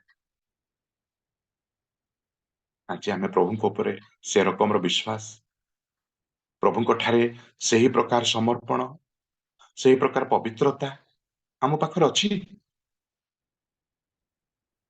ଆଜି ଆମେ ପରିତ୍ରାଣ ପ୍ରାପ୍ତ, ପ୍ରଭୁଙ୍କ ବାକ୍ୟ ପ୍ରାପ୍ତ, ସେ ବାକ୍ୟରେ ବଢି ଉଠିବା ଏବଂ ସେ ଆଧ୍ୟାତ୍ମିକ ଶୀର୍ଷତାରେ ପହଞ୍ଚିବାର ଗୋଟେ ପ୍ରୟାସ ଜାରି ରଖିବା ବହୁତ ବହୁତ ଗୁରୁତ୍ୱପୂର୍ଣ୍ଣ। ଆୟୁବ ଜଣେ ପବିତ୍ରତାର ବ୍ୟକ୍ତି ଥିଲେ। ହଜାର ହଜାର ବର୍ଷ ତଳେ, ପ୍ରାଚୀନତମ କାଳରେ ଆୟୁବ ଜଣେ ପବିତ୍ରତାର ବ୍ୟକ୍ତି। ଦ୍ୱିତୀୟ ବିଷୟ ଆୟୁବଙ୍କ ଠାରୁ ଆମେ ଶିଖିବା ଦରକାର ଯେ ସେ କେବଳ ପବିତ୍ର ବ୍ୟକ୍ତି ତାହା ନୁହେଁ, ସେ ଜଣେ ପ୍ରାର୍ଥନାଶୀଳ ବ୍ୟକ୍ତି ଥିଲେ। ମାନେ ପ୍ରଭୁଙ୍କ ନିକଟକୁ ଆପ୍ରୋଚ କରିବା ଜଣେ ବ୍ୟକ୍ତି, ଯାହା ଆମେ 5 ପଦରେ ପାଠ କରୁଛୁ ବା ଦେଖିବାକୁ ପାରୁଛୁ। ପୁଣି ପାଳିକ୍ରମେ ସେମାନଙ୍କ ଭୋଜର ଦିନ ଗତ ହୁଅନ୍ତେ ଆୟୁବ ସେମାନଙ୍କୁ ଡକାଇ ପବିତ୍ର କଲା। ଦେଖନ୍ତୁ, ଆମେ ଆମ ମାଇଣ୍ଡରେ, ଆମ ହାର୍ଟରେ ଆମେ ଯେମିତି, ଆକ୍ସନରେ ମଧ୍ୟ ସେମିତି। ତାହା ବହୁତ ସତ। ଆମେ ଯାହା ବିଶ୍ୱାସ କରୁ ଆମେ ତାହା ହିଁ କରୁ। ଆମରି ମନ ଭାବନା ଗୋଟିଏ ପ୍ରକାର, ଆମ ଆକ୍ସନ ଆଉ ଗୋଟେ ପ୍ରକାର ହେଇପାରିବ ନାହିଁ କେବେ ମଧ୍ୟ। ତ ସେଇଥିପାଇଁ ମୁଁ ବହୁତ ସମୟରେ ଷ୍ଟ୍ରେସ୍ ଦେବାକୁ କହେ ଯେ ଈଶ୍ୱରଙ୍କ ବାକ୍ୟ ଠିକ ଭାବେ ବୁଝିବା। ଆମେ ଯଦି ଠିକ ଭାବେ ବୁଝିଛୁ, ଆମ ଆକ୍ସନ ମଧ୍ୟ ଠିକ ହବ, ସେଇ ରକମର ହବ। ଯଦି ଆମେ ଏଡାତେଡା ବୁଝିଛେ, ତେବେ ଆମରି କାର୍ଯ୍ୟ ମଧ୍ୟ ଏଡାତେଡା ରହିବ। ଆୟୁବ ନିଜେ ପବିତ୍ର, ଆଉ ସେ ସେଇ ପ୍ରକାର ଆକ୍ସନ ସେ କରୁଅଛନ୍ତି। ତାଙ୍କ ସନ୍ତାନ ସନ୍ତତି ମାନଙ୍କୁ ଡକାଇ ସେ ପବିତ୍ର କଲା, କାରଣ ସେ ନିଜେ ପବିତ୍ର। ଓ ଅତି ପ୍ରଭାତରେ ଉଠି, ଦେଖନ୍ତୁ, ଜଣେ ଧନିକାୟ ବ୍ୟକ୍ତି, ଯାହାର ଆମେ 2 ପଦରୁ 4 ପଦ ମଧ୍ୟରେ ଦେଖିବାକୁ ପାରୁ ଯେ କେତେ କେତେ ସମ୍ପତ୍ତିର ମାଲିକ ଆୟୁବ।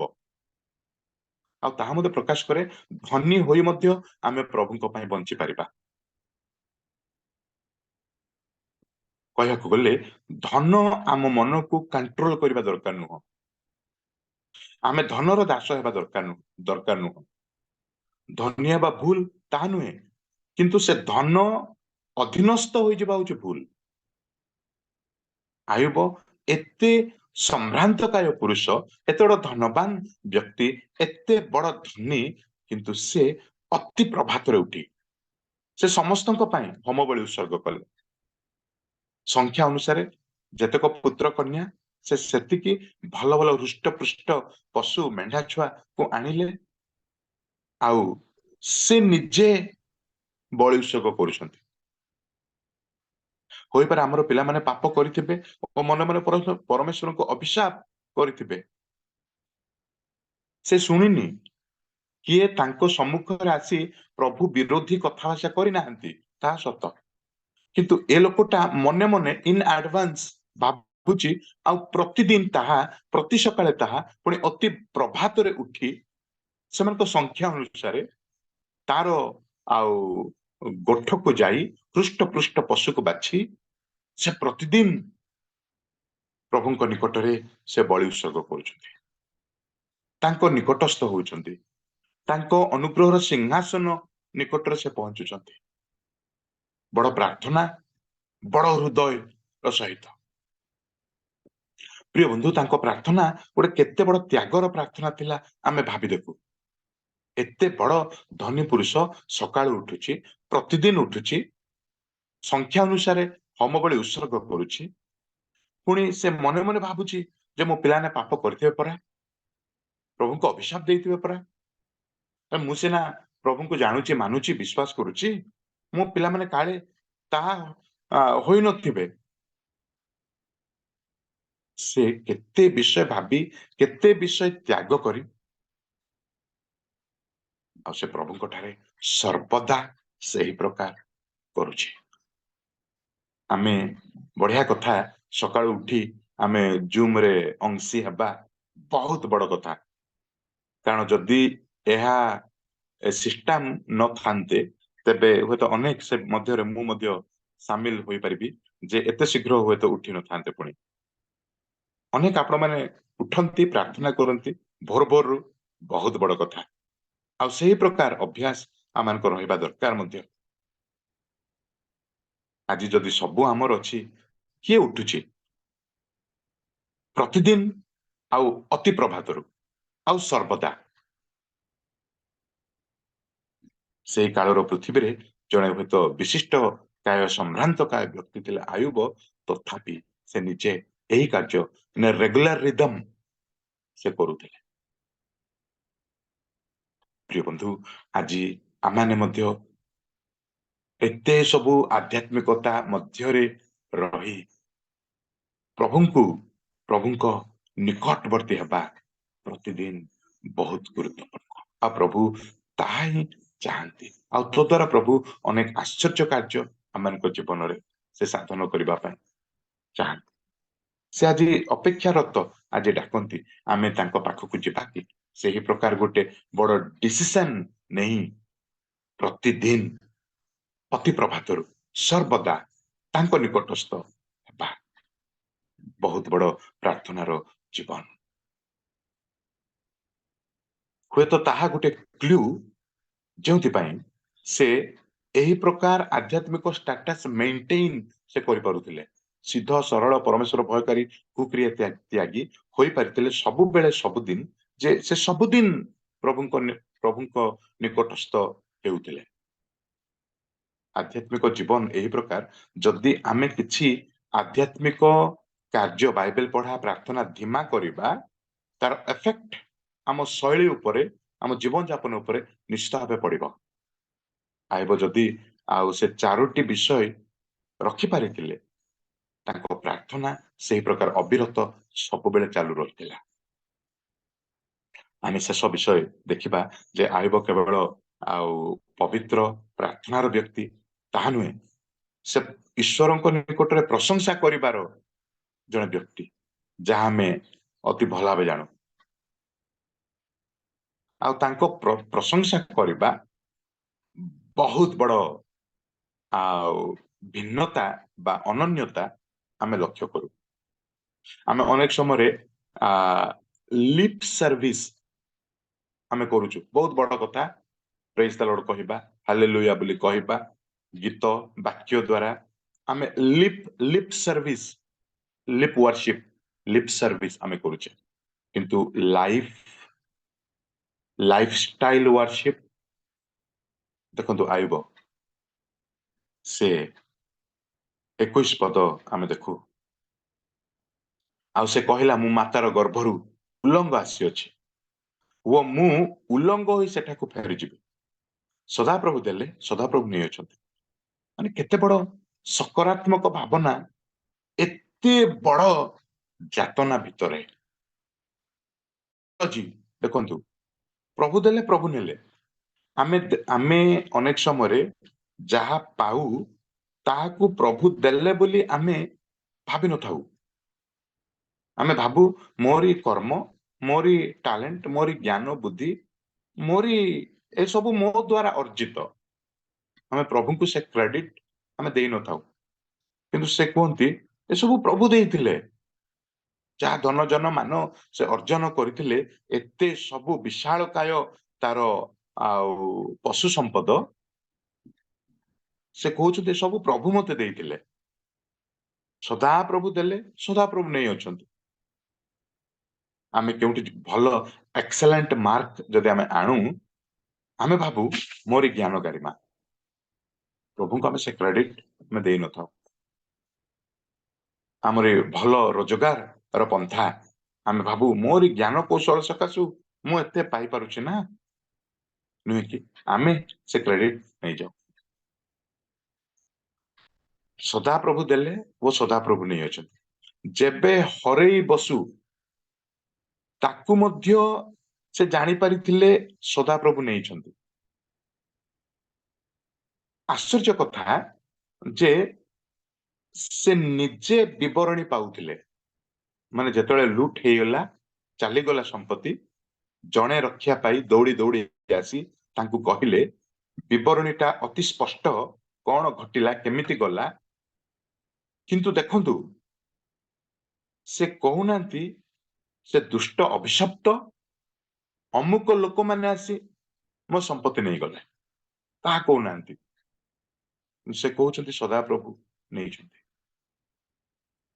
माने देबा नेबा एहा प्रभुंकर ता होची तांका कंक्लूसिव स्टेटमेंट आमे अनेक समय रे एही छोटिया सेंटेंस आम मन मध्यरे ता इंस्टॉल्ड न हेबारु आमे अनेक समय रे विकार आ विवृति आमे होइथाउ अनेक समय रे जे सदा आमे जहा पाऊ सदा प्रभुंक ठारू जहा हराऊ ताहा मध्य प्रभुंक द्वारा एतिकी से काल रे बुझी पारिथिले आउ तांको लाइफ एते रिएक्टिव हेउ नाही से उठी टेंशन हुई अरे ए की कथा मु जीवी घर द्वार छाड़ी मु फेरार किमा तांको स्त्री को ऊपर हाथ हाथ बाड़े पिटे से तांको आघात दे से कहना तम सकाश पर एमती है आज तमे एमती कहल तमे ताकू पठेल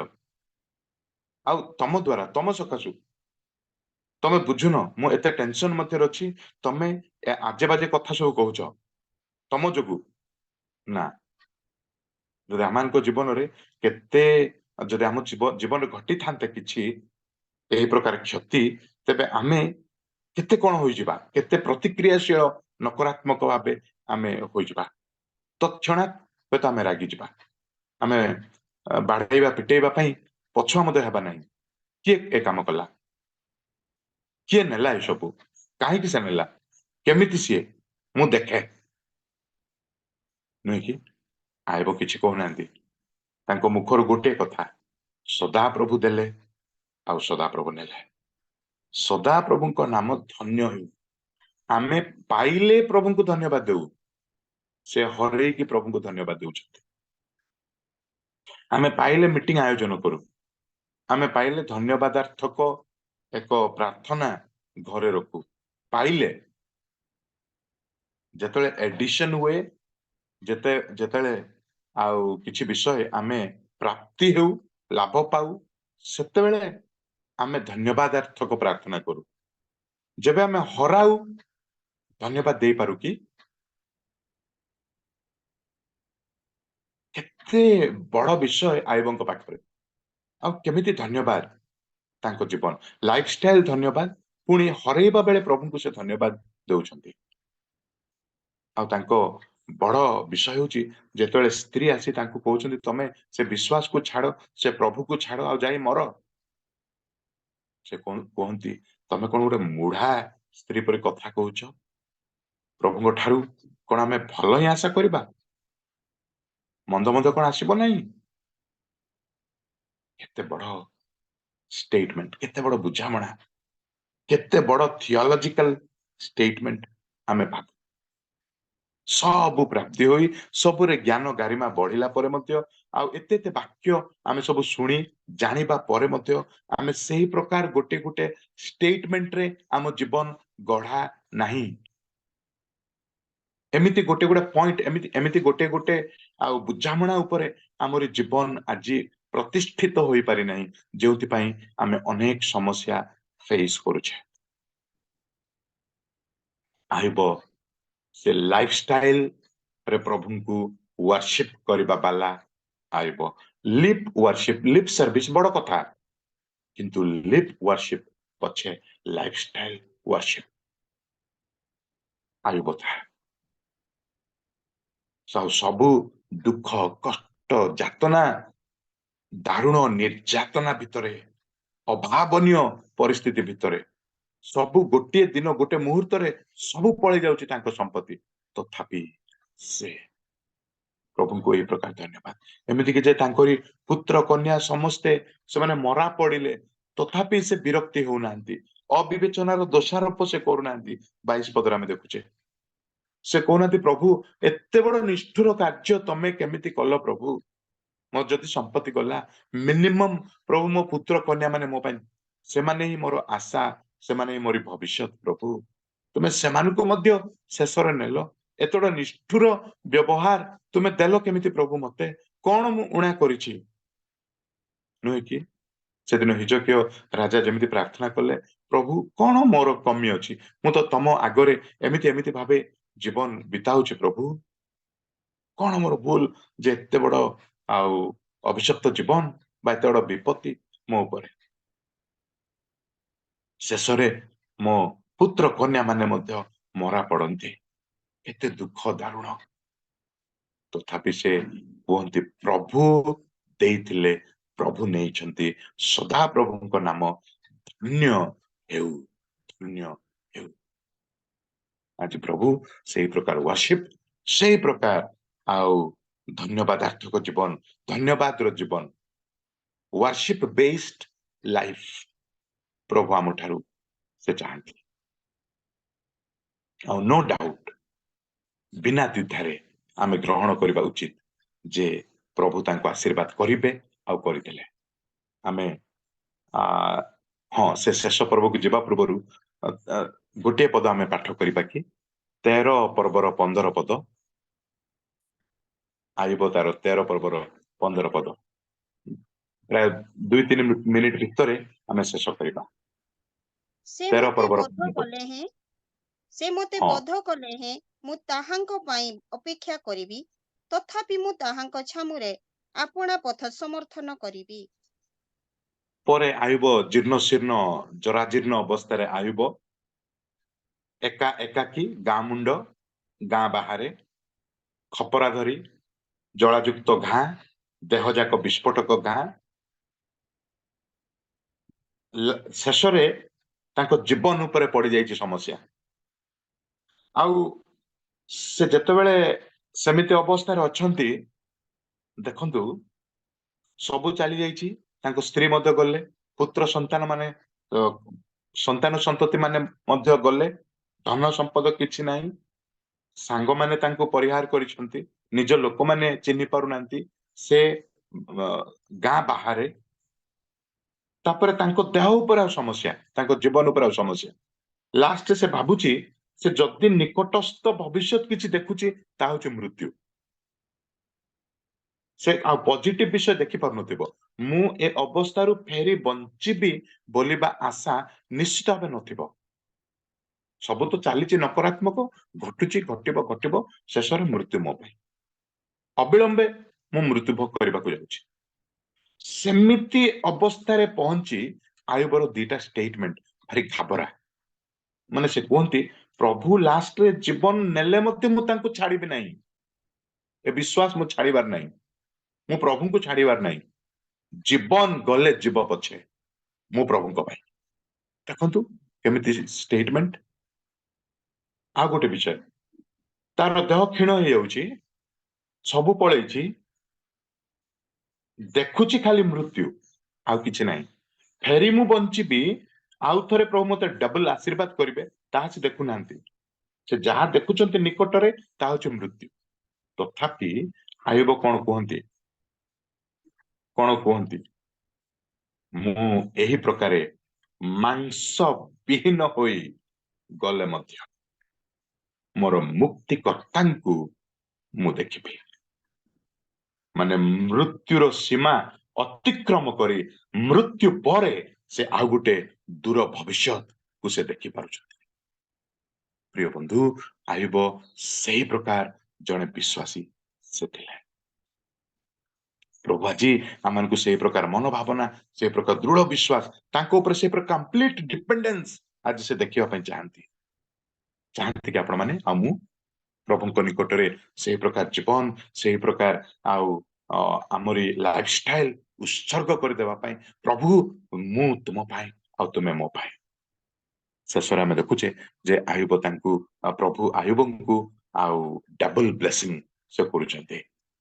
ଏହି ରୂପେ ସଦାପ୍ରଭୁ ଆୟୁବର ଆଦ୍ୟ ଅବସ୍ଥା ଅପେକ୍ଷା ଶେଷ ଅବସ୍ଥାକୁ ଅଧିକ ଆଶୀର୍ବାଦ ଯୁକ୍ତ କଲେ। Double double double double double ସବୁ ଯାକ, ସବୁ ସମ୍ପତ୍ତି। ଶେଷରେ ତାଙ୍କ ପୁତ୍ର କନ୍ୟା ମାନେ ଯେତିକି ସଂଖ୍ୟାରେ ମରିଥିଲେ ସେମାନେ ପୁନର୍ବାର ବଞ୍ଚିଲେ। ଯେଉଁମାନେ ମରିଥିଲେ ସେମାନଙ୍କ ଆତ୍ମା ସ୍ୱର୍ଗରେ, ପୁନର୍ବାର ସେମାନେ ଜନ୍ମିଲେ। ମାନେ ଏ ପୁତ୍ର କନ୍ୟା ମାନେ ମଧ୍ୟ ଡବଲ ହେଇଗଲେ। ଆଉ ଦେଖନ୍ତୁ ସେ ଧନ ସମ୍ପଦ ଯାହା ଡବଲ, ସେ ଯେତେବେଳେ ପ୍ରଥମେ ଯେତିକି ଧନ ସମ୍ପଦ ଅର୍ଜିଥିଲେ ବହୁତ ସମୟ ହୁଏତ ଲାଗିଥିବ, କିନ୍ତୁ ଡବଲ ଯେତେବେଳେ ହଉଛି କମ ସମୟ ଭିତରେ ଡବଲ ହୋଇଯାଇଥିବ। ପ୍ରଭୁଙ୍କ ଆଶୀର୍ବାଦ।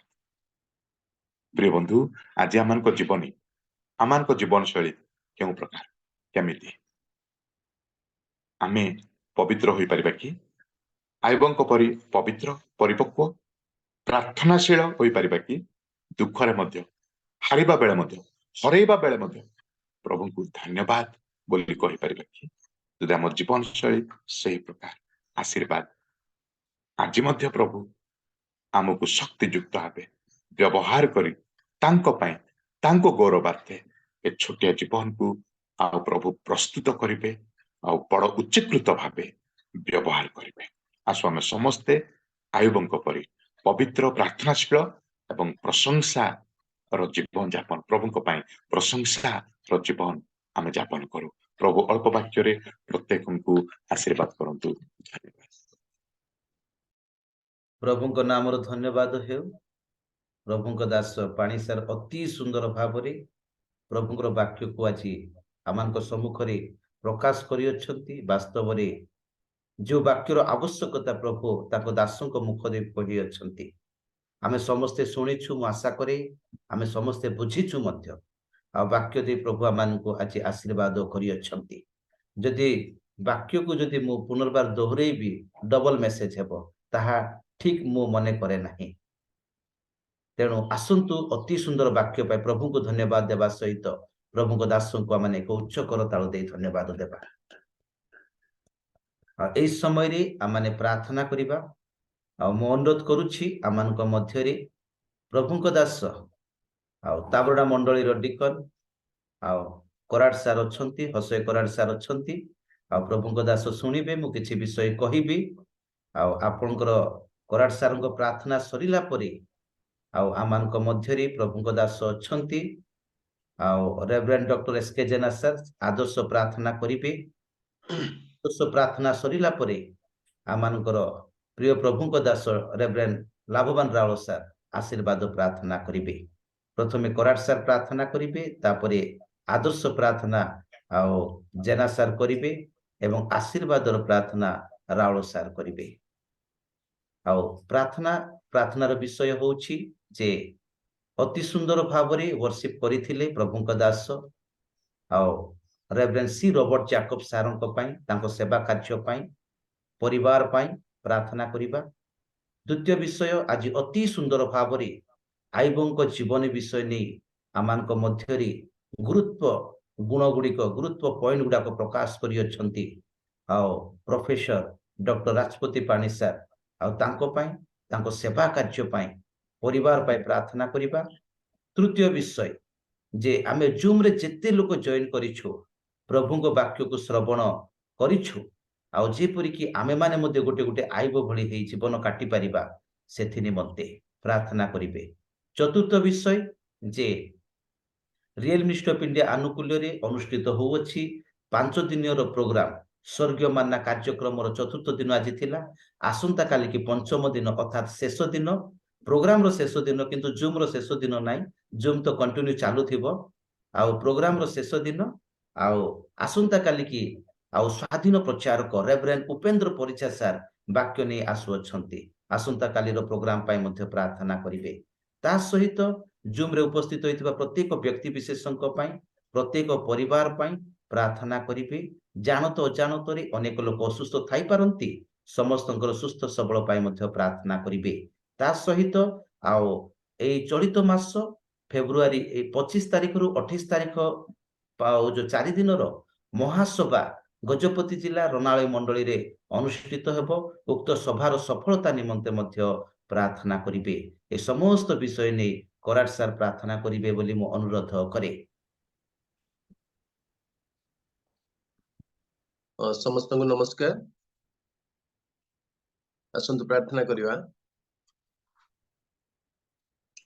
अत्यंत प्रेममय स्वर्गवासी पिता तुम पवित्र महत नाम धन्यवाद देवछु तुम्हें तो आश्चर्य प्रेम रे परिपूर्ण ईश्वर सत्यतारे पूर्ण तुम महत नाम धन्य हो प्रभु आज रे सुंदर प्रभात तुम्हें मन को दान कल प्रभात रे तुम स्नेहपूर्ण कर्ण द्वारा मन को अभिषेक कल एथपाई गौरव कर आज रे जूम उपासना रे तुम्हें मनकर सहवर्ती हेल तुम स्तुति गान करिया पाए तुम दासों को व्यवहार कल तुम्हें तांको तांको सेवा कार्य रे सहवर्ती हुआ प्रभु जद्वारा से आहुरी तुम गौरव सकाशे सेवा कार्य करि परिबे तुम ठारे विश्वस्त जीवन यापन करि परिबे साहाय्य कर आमने जेते को उपस्थित अछु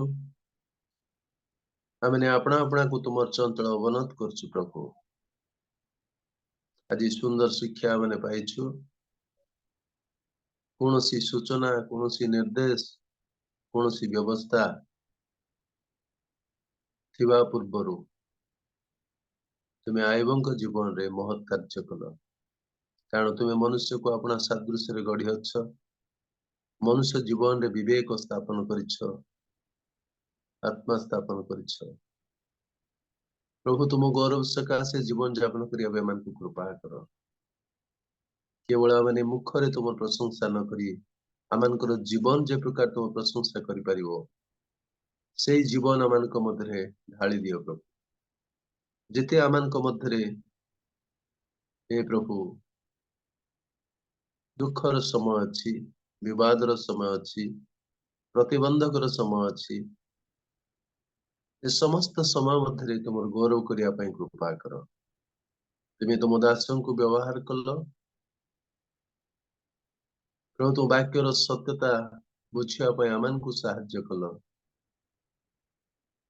तुम नामर गौरव हो तुम दासों को तुम नाम सकाशे आहुरी अभिवृद्धि हुआ पाए अनेकंकर आत्मार उपकार करिया पाए तुम तांको अधिक बलिष्ठ एवं प्रभु बुद्धि साधन होगा पाए साहाय्य कर तांको परिवार को पिलान को अनुग्रह कर सेवा कार्य को सीमा बढ़िया पाए तुम्हें साहाय्य कर प्रभु प्रभु रियल मिनिस्टर जो 5 दिनिया स्वतंत्र कार्यक्रम चली प्रभु आसंता काली भी से कार्य चलिबो तुम जो दास आसीबे तुम्हें तांको स्पर्श कर श्रोतागणर समस्त मंगल जनत वाक्य नहीं आसिया पाए तुम्हें आशीर्वाद कर प्रभु प्रार्थना करुछु उत्कल बाप्टिस्ट मंडली सम्मेलन प्रभु महासभा जहाँ रणालय मंडली रे अनुष्ठित होबो दया कर प्रभु समस्त आयोजन करिवारे मंडली को सक्षम कर एवं सभारे जोग देवा पाए जेतेक विभिन्न स्थान रु आसीबे जिबे प्रत्येक यात्रा रे तुम्हें सहवर्ती हो प्रभु वक्ता मानकु केवल तुम गौरव करिया पाए व्यवहार कर विशेष करी प्रार्थना करुछु रियल मिनिस्टर आयोजक मंडली को तुम अनुग्रह रे पूर्ण कर ବିଶ୍ୱସ୍ତ ଭାବରେ ତୁମ କାର୍ଯ୍ୟ କରିବା ପାଇଁ ତୁମେ ହାତ ଧରି କଢାଇ ନିଅ। ତୁମେ ଆମମାନଙ୍କର ସଙ୍ଗୀ ହୁଅ। ଆଜି ଦିନର ସମସ୍ତ କାର୍ଯ୍ୟରେ ତୁମେ ଆମମାନଙ୍କର ସହବର୍ତ୍ତୀ ହୁଅ। ସକଳ ମହିମା ତୁମର ହଉ। ଏ ସମସ୍ତ ପ୍ରାର୍ଥନା ଆମମାନଙ୍କର ମୁକ୍ତିଦାତା ପ୍ରଭୁ ଯୀଶୁ ଖ୍ରୀଷ୍ଟଙ୍କ ନାମରେ ମାଗୁଅଛୁ। ଆମେନ୍।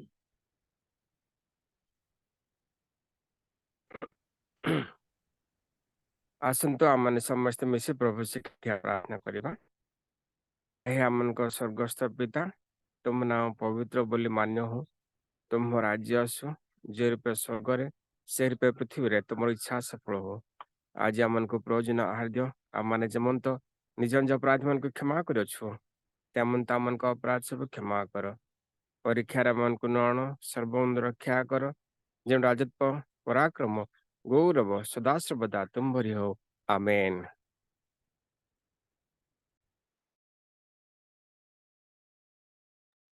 ରାହୁଳ ଆଜ୍ଞା ଅନମ୍ୟୁଟ୍ କରିବେ ଆଜ୍ଞା। ରାହୁଳ ଆଜ୍ଞା। ସ୍ୱର୍ଗସ୍ଥ ପିତା ପରମେଶ୍ୱର, ତୁମରି ଅତୁଳନୀୟ ପ୍ରେମ, ସ୍ୱର୍ଗରୁ ଆଗତ ପୁତ୍ର ପ୍ରଭୁ ଯୀଶୁ ଖ୍ରୀଷ୍ଟ, ତୁମରି ଦୟା ଓ ଅନୁଗ୍ରହ, ସ୍ୱର୍ଗରୁ ପ୍ରେରିତ ପବିତ୍ର ଧର୍ମାତ୍ମା, ତୁମରି ଶିକ୍ଷା, ଚେତନା, ପ୍ରେରଣା, ମଧୁର ସହଭାଗିତା ଏତେବେଳେ ଆଜିର ପ୍ଲାଟଫର୍ମରେ ଯୋଡ଼ି ହେଇଥିବା ପ୍ରତ୍ୟେକଙ୍କ ସହିତ, ପ୍ରତ୍ୟେକ ପରିବାର ପରିଜନ ସହିତ ତଥା ପୃଥିବୀସ୍ଥ ଆପଣା ପଲ୍ଲ ସହିତ ସଦା ସର୍ବଦା ହେଉନ୍ତୁ। ଆମେନ୍।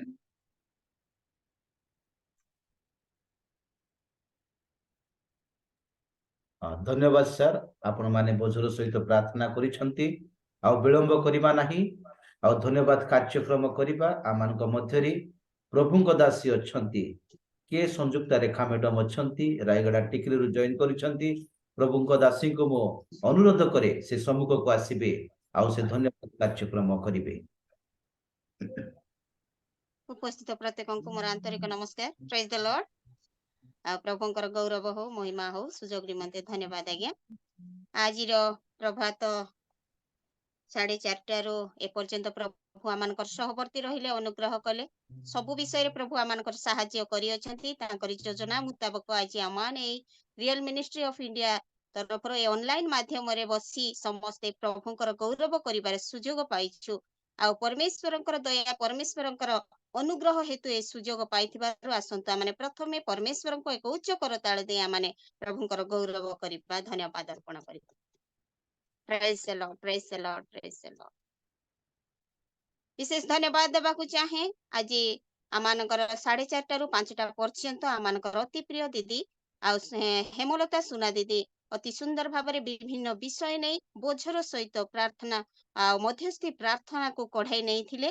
ଆଉ ସେଇ ସମୟରେ ଅନେକ ଆମମାନଙ୍କର ଦାସ ଦାସୀ ମାନେ ଉପସ୍ଥିତ ରହି ବୋଝର ସହିତ ସବୁ ବିଷୟକୁ ପ୍ରଭୁଙ୍କ ଚରଣ ତଳେ ସମର୍ପିତ କରି ଆଉ ପ୍ରାର୍ଥନାରେ ଆଗେଇ ନେଇଥିବାରୁ ଆଉ ସମସ୍ତଙ୍କୁ ରିଅଲ ମିନିଷ୍ଟ୍ରି ଅଫ ଇଣ୍ଡିଆ ତରଫରୁ ମୋ ହୃଦୟରୁ ବହୁତ ବହୁତ ଧନ୍ୟବାଦ ଅର୍ପଣ କରେ। ସମସ୍ତଙ୍କୁ ପ୍ରେଜ୍ the Lord.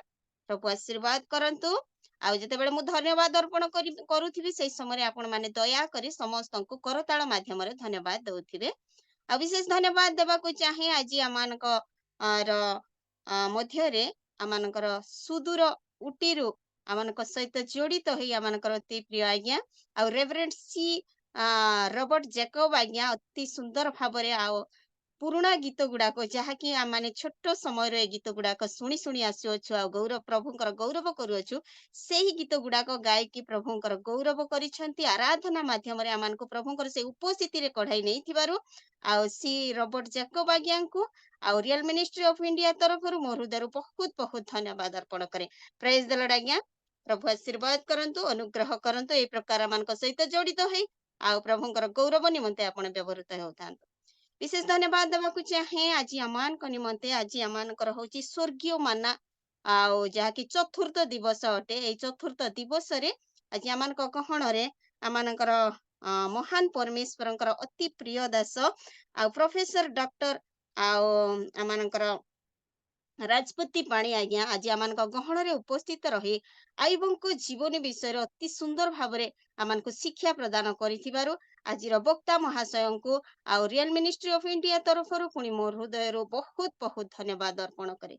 Praise the Lord आज्ञा, praise the Lord, praise the Lord.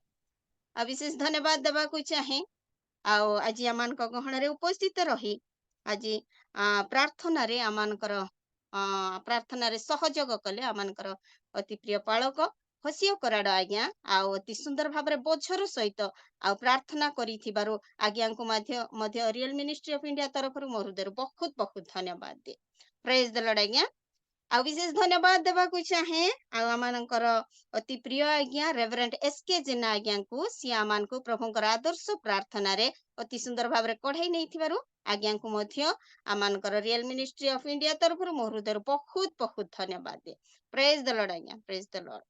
विशेष धन्यवाद देवा को चाहे शेष रे आमान को निमंते आमानकर सम्मान्य पालक रेवरेंट लाभवान राउल आज्ञा आ शेष आशीर्वाद आमान को निमंते घोषणा करिथिबारु आज्ञा को मध्य आमानकर रियल मिनिस्ट्री ऑफ इंडिया तरफ पुणी मोर हृदय बहुत बहुत धन्यवाद प्रदान करे। प्रेज द लॉर्ड आज्ञा, praise the Lord.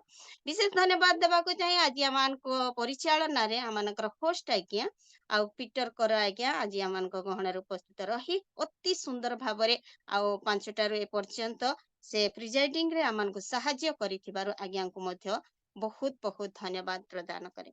Praise the Lord आज्ञा। विशेष धन्यवाद दिए आज उपस्थित प्रत्येक को मु धन्यवाद देवा को चाहे आज आमानकर स्वर्गीय माना प्रोग्राम रो चतुर्थ दिवस रे आपण माने उपस्थित होइथिबारु पुणी आपण मानकर उपस्थिति ही आज कार्यक्रम को साफल्य मंडित करिथिबारु ऑनलाइन माने वीडियो ऑन रे थिबा लोक समस्त पुणी ऑफ रे थिबा समस्त को रियल मिनिस्ट्री ऑफ इंडिया तरफ मोर हृदय बहुत बहुत धन्यवाद दे कहीं कि आपण माने जड़ित न होइथिले आज कार्यक्रम सफल होई पारि न थांदा सेति आपण मान को बहुत बहुत धन्यवाद अर्पण करे। Praise the Lord. आ विशेष धन्यवाद देवा को चाहे ए प्रकार 5 दिनिया प्रोग्राम करी आज्ञा आमान को अति सुंदर भाव रे परमेश्वरंकर महान दास मान को आमान को गहण रे आनी अति सुंदर भाव रे आ वाक्य श्रवण कराउथबार आज्ञा को मध्य पुनर्बार बहुत बहुत धन्यवाद अर्पण करे। प्रेज द लॉर्ड आज्ञा। ए समय सुजोग देइथिबार आज्ञा को मु बहुत बहुत धन्यवाद अर्पण करे। आगामी समय आउ कर आज्ञा को समर्पित करे आगामी समय को से कढ़ाई। प्रेज द लॉर्ड आज्ञा। प्रभु को धन्यवाद देवा सहित प्रभु को दासी के संयुक्ता रेखा मैडम को भी मु धन्यवाद दउछि। शेषरे समस्त को स्मरण करी सुंदर भाव रे आ धन्यवाद कार्यक्रम परिचालना करिसंती आ प्रभु को दासी को मध्य रियल मिनिस्ट्री ऑफ इंडिया तरफ आमे समस्त तरफ उच्च करताल दे आमे धन्यवाद दउछु। आ वर्तमान आमान को पाखरे किछि समय रहिछि आ आजिर वक्ता आजिर स्पीकर प्रभु को दास आ प्रोफेसर डॉक्टर राजपति पानी सार सहित माने कथावार्ता करि परिबा एवं परस्पर माने कथावार्ता करि परिबा। धन्यवाद। पानी सार नमस्कार। हाँ सर नमस्कार। नमस्कार सर बहुत धन्यवाद, बहुत धन्यवाद।